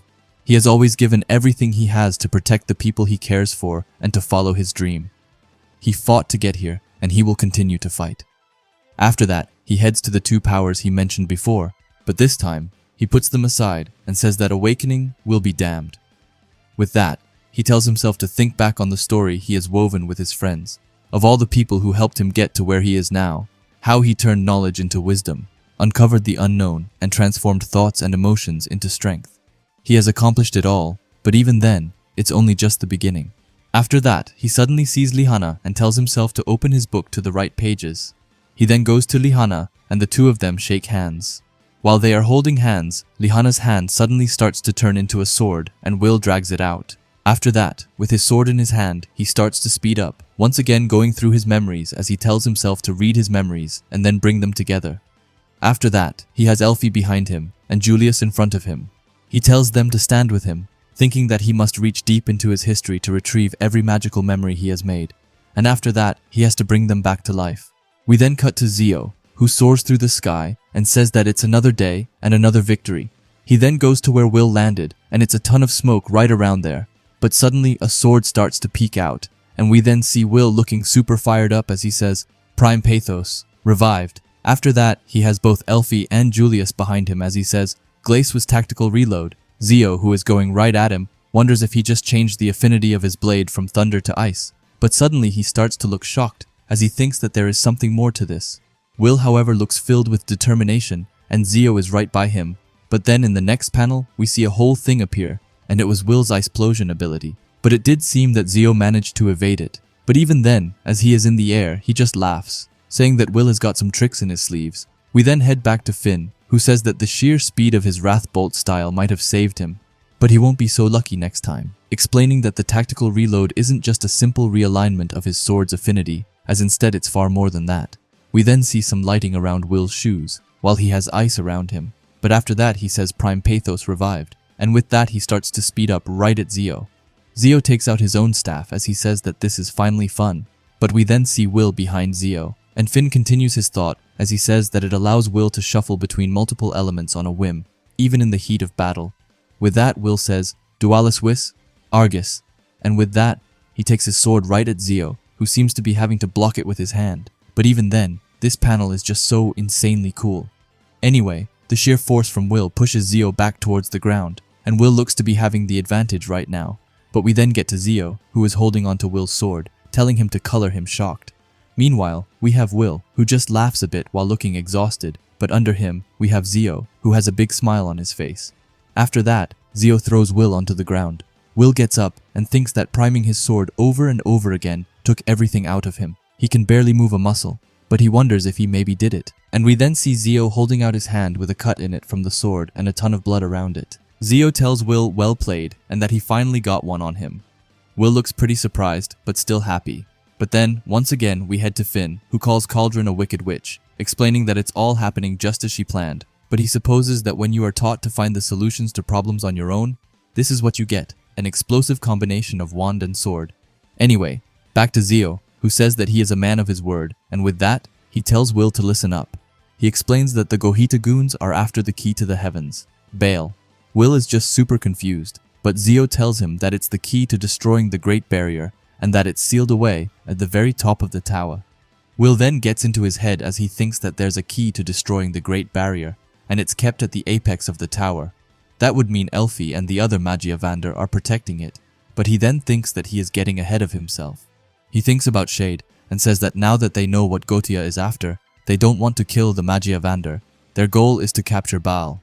If the tower is the only thing keeping Baal secure, the destruction of the tower would be tantamount to the collapse of the Great Barrier. He knows that this is it. The pieces of this puzzle have finally come together. He then gets a slight smirk as he says that they just have to figure out how they're planning to destroy the tower. Colette and the others should be able to help with that. But while he is in his head, Zio speaks up. He tells Will that before he gets any funny ideas, he reminds him that they will be taking them on a dungeon expedition in a few days. Will is super confused, but Zio continues and tells Will that he landed a hit on him. With Will and Liana on their squad, they might be able to make some real progress.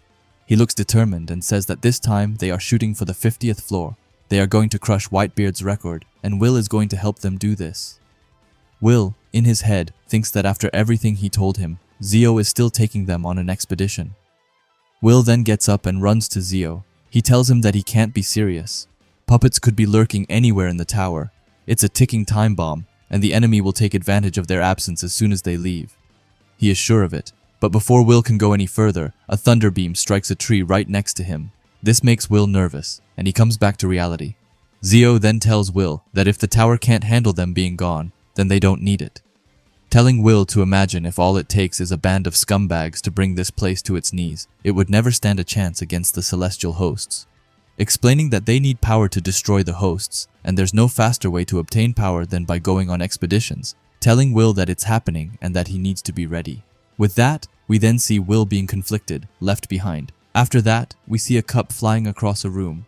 It gets on the floor, and someone screams, calling them meddling brats, and saying that the next time they see them, their heads are theirs. And we then learn that it's Shade who said it. After that, another one says that the so-called sword wielder is now under the protection of the Wand of Thunder, continuing as they say that the Owenzouses and Guilford are on high alert and seem to have tightened their security. He is almost certain that Kreslus is behind this development. As it stands, they can't even manage to capture the boy as instructed by Headless, let alone manage to kill him, saying that it appears the tower is well aware of the puppet magic that roams its floors, but now that they know the fools in the Thunder faction are leaving on an expedition, a new opportunity has presented itself, telling Shade that they will carry out the plan as soon as they depart. Shade doesn't even let this guy finish their sentence as they scream out, telling them to shut up and that she already knows what to do, explaining that her puppets will make quick work of that stupid domain of trails, looking super fierce as she says that she will hit them right where it hurts, saying that the secrets of the Collis panel will be hers. After that, we cut to Kreutz and Charles. They ask someone called Tony Harvey what they are doing here. Tony looks back and is surprised, explaining that they just got lost and wandered into this odd place. But Kreutz cuts him off before he is done, telling him that it's enough of his babbling and calls him a puppet. Then in the next panel, we can see Charles using his wand to take Tony down. Kreutz continues and tells Tony that they can smell the Belladors on him. Charles thinks that he can't believe they managed to infiltrate this far. The tower's control system is but a stone's away. Suddenly, he starts to look shocked, as in his head, he wonders if they could be after the Collis control panel, explaining that this is the heart of Mercedes Collis. If the enemy overwhelms them here, they will have the tower in the palm of their hand. They could lose control over everything. The gates, the domain of trails, even the gods of each stratum. The moment they emerge from their seals, order would be all but lost. Charles then speaks up and asks Kreutz if they have a plan against this, saying that the traitor that infiltrated the tower is part of the group that attacked Terminalia. He is almost certain they will try and use that mage killer again, telling Kreutz that they need to deploy their anti-mage killer gear quickly, asking if it's finished and that the factions are begging for them to get it done. Kreutz just takes up his glasses and says that it's still in the testing phase, certainly not ready to put in the hands of the war-crazed faction. It then seems like we head into Kreutz's head as he says that he doesn't smell Belladors on Charles, and the super advanced traitor tracker that he developed is mum. If he meant ill or was plotting to betray him, his tracker would have picked up on it, simple as it is. His deputy is clean, but if Kreslui's intel is to be believed, then the only person he could trust is himself. Best to assume that everyone who approaches him is hostile. Until the situation changes, he shall trust no one. We then get to Charles again, who thinks that it is probably what Kreutz is thinking, so I'm guessing that what we just read was Charles's thoughts and not Kreutz's. We then head to the second stratum and the Dark Faction headquarters. Mike is super surprised and asks if one of their senior faction members was captured in the upper institution, asking someone called Angie if they are serious. We then see Angie, who tells him that apparently he doesn't remember how he got there or anything else for that matter. Mike says that it's because they were probably turned into a puppet, saying that Will's message said they've infiltrated every faction. He continues and says that this is bad news. What if they're looking for the mages who've been told to spy? Suddenly, out of nowhere, someone called Morta comes by and jumps on top of Mike and asks them what they are talking about. Mike is super caught off guard, but thinks that he only knows a few things about her. She's older than them, and she always has low blood pressure. But the question is it safe to talk to her? After that, Mike starts to hold on to her, and he is about to tell her everything, but just then, Angie grabs his hand and tells him that they need to go and buy snacks. Mike is super confused, but Angie continues to just drag him away, and Mike then tells Morta that he will talk to her later, but we then see Morta, who starts to get a blank expression. She says that puppet and spy were all she needed from her, explaining that Shade was right. Every one of these new mages is a mole. She puts on her mask and explains that she will report this to Walther later, saying that this is so annoying and that killing them would be easy, but they'd be much more useful as Shade's puppets. After that, we head to the Ice faction. Here we see someone called Mimily. She asks both Lunais and Jahora if Emma was really under control. They say that she was, and that they don't think they can ever forgive her for killing Julius, but the feelings they have for the evil mage that made her do it go beyond hate. They then start to look really serious as they say that they will get revenge for Julius, even if it's the last thing they do. Mimily just starts to look annoyed. She thinks that these boys are even weaker than Julius was, and they want revenge, calling it hopeless.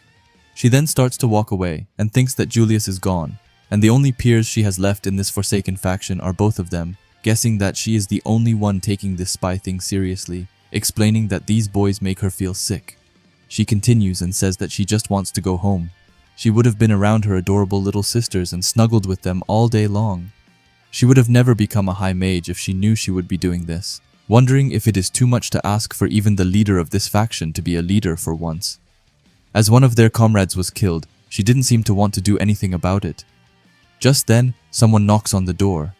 Mimily opens it, and the guy says that the package is here for the Ice faction. Mimily looks at their colorless mage, asking if they are an artificer. She then continues and asks how they managed to get in here and what's in their package. But just then, he holds out something.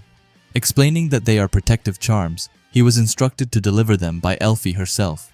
Mimily looks at it and sees that it's her signature. After that, we see that it's the goat Rosti who is back finally. He looks super cool as he tells Mimily to pass it out to the other faction members and try to keep it on the down low. Anyway, having Rosti finally back is a true blessing. After that, we get to the Wind faction. We see someone called Terry saying that he heard that there was another mage from their faction that might be a puppet. Apparently, one of the colorless mages captured them. Callan says that then Emma wasn't the only one. The entire faction has been compromised, and the impact's only spreading. After that, they start to wonder if the traitor could be someone in their faction. But just then, they start to freeze as they hear the Wind faction chef Arvin comes by and asks them what the fuss is all about, telling them that they look awfully troubled. Arvin continues and tells them that whatever's bothering them, they are welcome to discuss it with him. He is quite the whiz at solving problems. After that, he just smiles at them before thanking them, but saying that they should be fine, and then telling them goodbye. We then see Arvin going into a room, and as he enters, he kind of starts to break down. He gets on the ground and says that yet again, the feckless shepherd fails to comfort his anxious flock, asking why he is so useless. He calls himself a fool, unworthy of his own title, and the worst mage of all time. But just then, someone called Monica comes to him. Arvin, in an instant, goes right to her and hugs her. He tells her that he can't do this anymore, that he quits, and that he can never be like Garzella. Monica just tells him that he can't do it with this attitude, telling him that he may be only pretending to be a leader, but that doesn't mean that he hasn't been trying his absolute best to make it work. Arvin then looks at her and begs her for some candy, telling her that he can't think without it. Monica, however, tells him no, not yet at least. She continues and asks him to wait a little longer, telling him that he will be fine and that she knows that he can do it, and she sure seems a bit strange. Anyway, we then cut to Lihanna and Will, and Lihanna asks Will what they are supposed to do now, telling him that letting this sit would only be putting the tower in danger. Will, however, assures her that he has a plan. We then cut to Finn, who is back on the roof. He says that the tower is mired in speculation, with nary a suspect to point a finger at. It makes you wonder who's really pulling the strings here. As they say, only time will tell.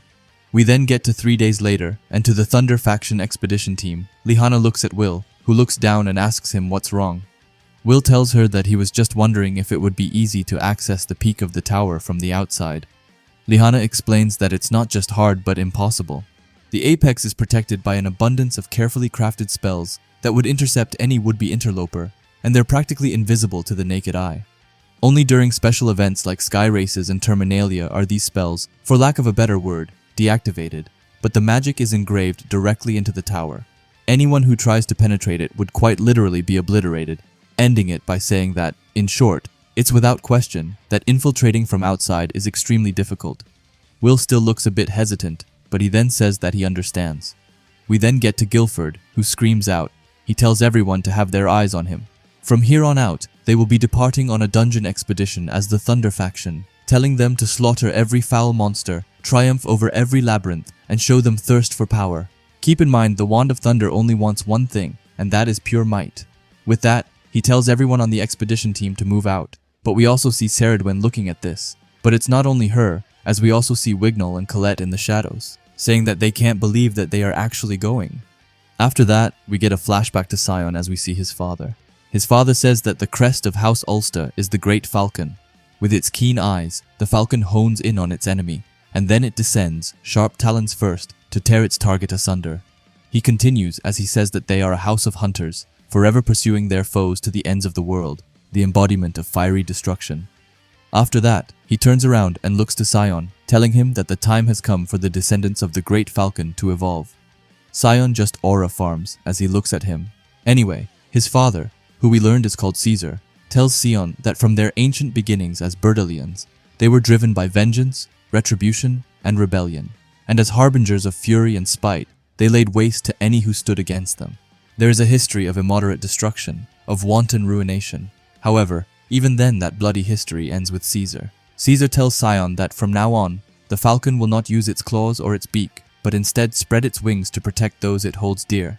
Caesar then calls out to Sion, telling him that a fierce blaze of passion burns within him, yet he is a tender and kind soul. That is why, as the rightful heir to this house, the responsibility of protecting his mother and Cyrene falls to him. Sion looks right at him and tells him that he understands. With that, we see Sion walking, and he goes into a room.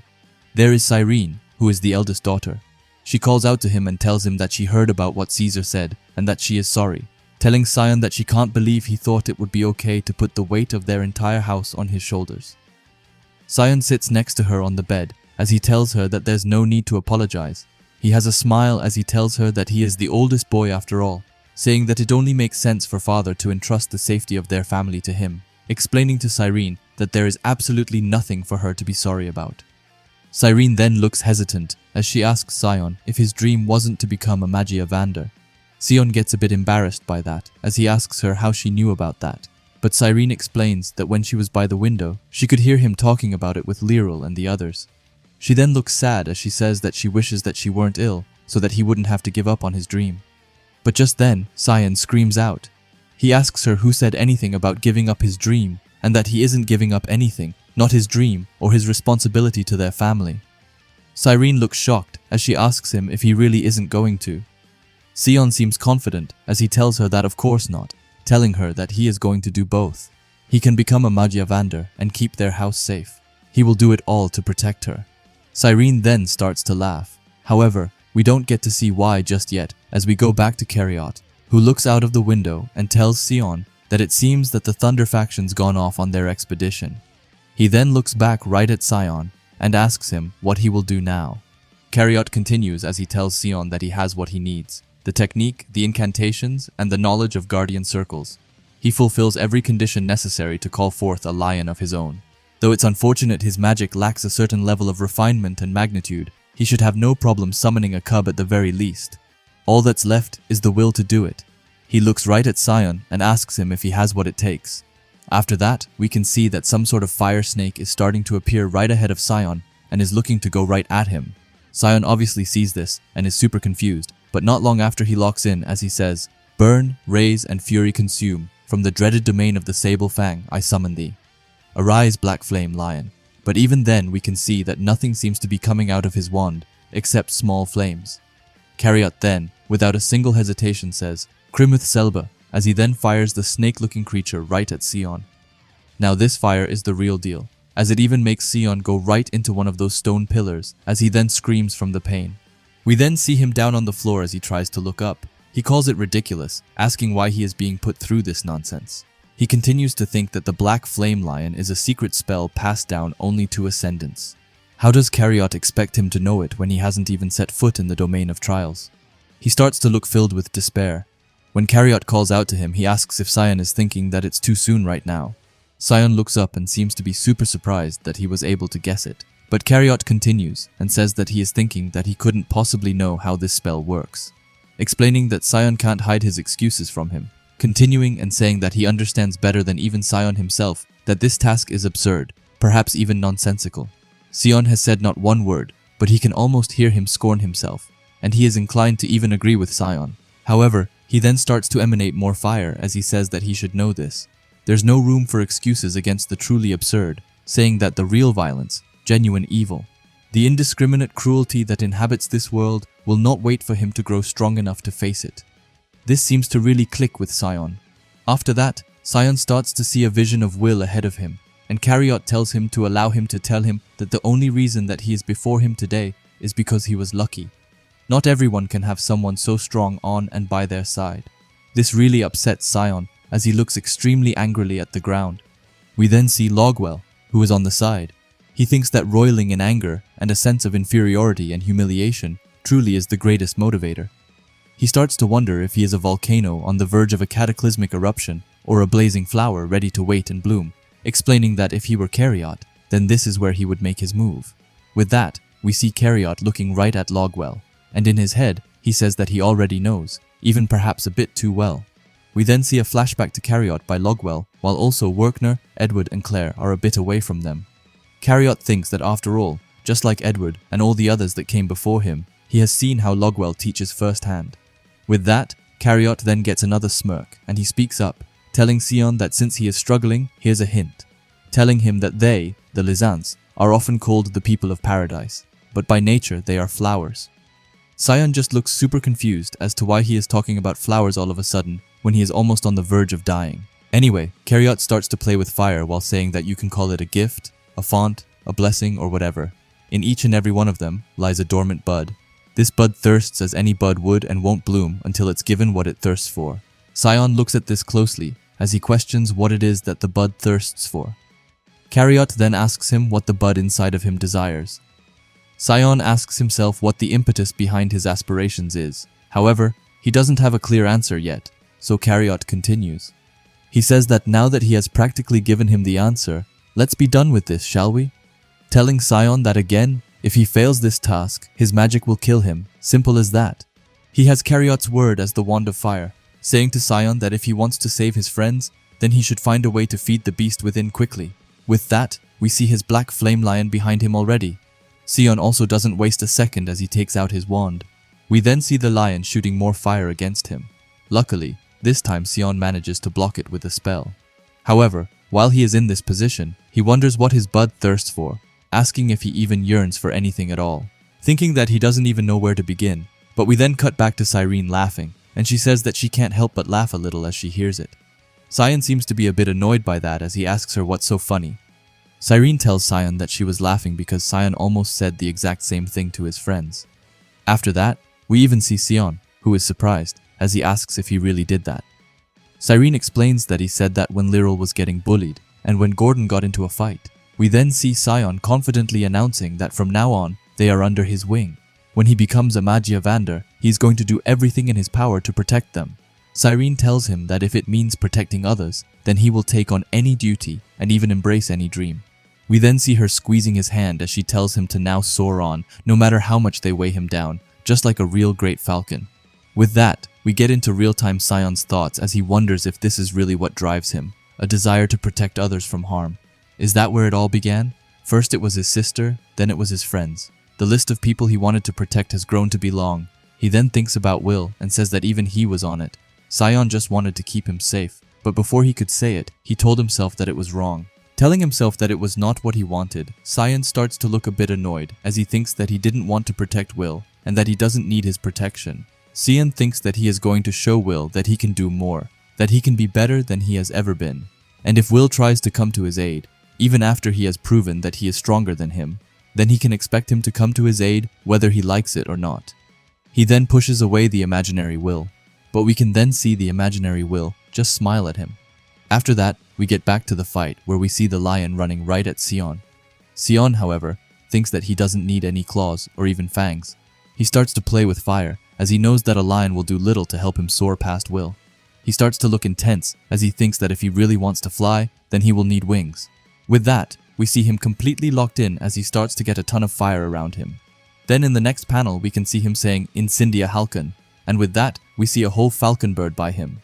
Cariot can't believe this, as he thinks that clearly it's not a black flame lion. He starts to wonder if Sion just created a new spell, but he later says that he adapted it and made it his own. Thinking that the Ulsters trace their origins back to the Great Falcon, the spell and his lineage merged together, giving birth to this new extraordinary beast. While this is going on, we have Logwell on the side, thinking that the wings of the Guardian shield them from all harm. And seriously, just look at this panel. This is just pure cinema. Like, this art in this series is outstanding. Anyway, back to Sion, who looks super immersed in this as he tells his falcon to surge forth, and he does so in an instant as we see the falcon going right towards Cariot's lion and giving it a taste of real fire. As Cariot sees this, he can't help but start to laugh uncontrollably. He says that the bud thirsts to protect. He is so painfully reminded of a certain imbecile by the name of Cariot, explaining that the successors of fire never fail to surprise. But while Cariot is laughing, we see Sion down on the ground grasping for air. Sion then looks up and sees his own creation, a blazing falcon with black and red wings, wondering how he managed to do it. Cariot then continues and tells him that he put so little magic into his lion, one would think that he was bluffing about killing it, but perhaps that's just his excuse for falling short. Though he doesn't remember asking Sion to do so, he has still bested his lion, and for that feat, he is going to give Sion his kudos, telling him, "Well done," while patting him on his head. Sion looks confused before he then snaps back to reality and gets back in an instant as he asks Cariot, "What was that for?" Cariot just apologizes but asks what he can say. Sion's performance was just that exciting. He asks if it is so strange to forget who he is when faced with an unexpected outcome. He then says that he believes that Claire and the others would call that being a softie. Sion is super lost and confused as he then screams out. He asks if Cariot is his enemy or not, telling him that it's enough of this silliness and to just tell him already. Cariot just starts to look visibly exhausted as he says that after everything he has done to mold Sion into what he is, he still doubts him and he calls it upsetting. Sion just screams at him and asks him how he could not. Cariot has done nothing but make vaguely profound statements. This entire time, Cariot tells him that he is merely vexatious to stoke his flame, telling him to try and keep it up. He then starts to walk back to his chair, as he says that in any case, he promised that he would tell him what he knows if he passed this trial. With that, he tells Sion to listen closely. Cariot then takes out his wand and suddenly starts to light some fire on top of Sion's uniform. Sion gets scared, but he then notices that he burned off their faction emblem and he wonders why. Cariot then calls out his name. He says that Sion and his friends have only just entered the tower, yet they are already marked. Asking if he doesn't think that it's odd, he tells Sion that they have been monitored, specifically targeted, and sacrificed in the name of accelerating this plot of puppets. He continues and tells Sion that it's as if whoever's behind this already knew that they were spies. Sion starts to look worried, but Cariot thinks that he should put it this way. Perhaps their conversations haven't been as private as they all think that they have been. Sion then touches his emblem and sees a listening device under it, and he looks shocked as he calls it impossible. After that, we head to a weird room. Here we can see a mysterious guy who is listening in on all of their conversations. Suddenly, he speaks up and tells them to pay attention, saying that this is a message for all comrades. The Thunder faction is currently clearing the 20th floor with no sign of retreat, continuing as they say that the party is close at hand. Prepare to sing and dance. With that, we see one from Gotia. They say that this world is wrapped, a grand stage of lies and deception, constructed by the very mages that sealed off the stairway to the heavens. But tonight is the moment they restore the truth. They shall release Baal and bring back the true sky. After that, we see a ton of the Gotia members, and the text tells them to rise, comrades in devastation. Let their crusade begin. And just then, we get back to the city, where a big explosion happens, and someone screams that they are under attack.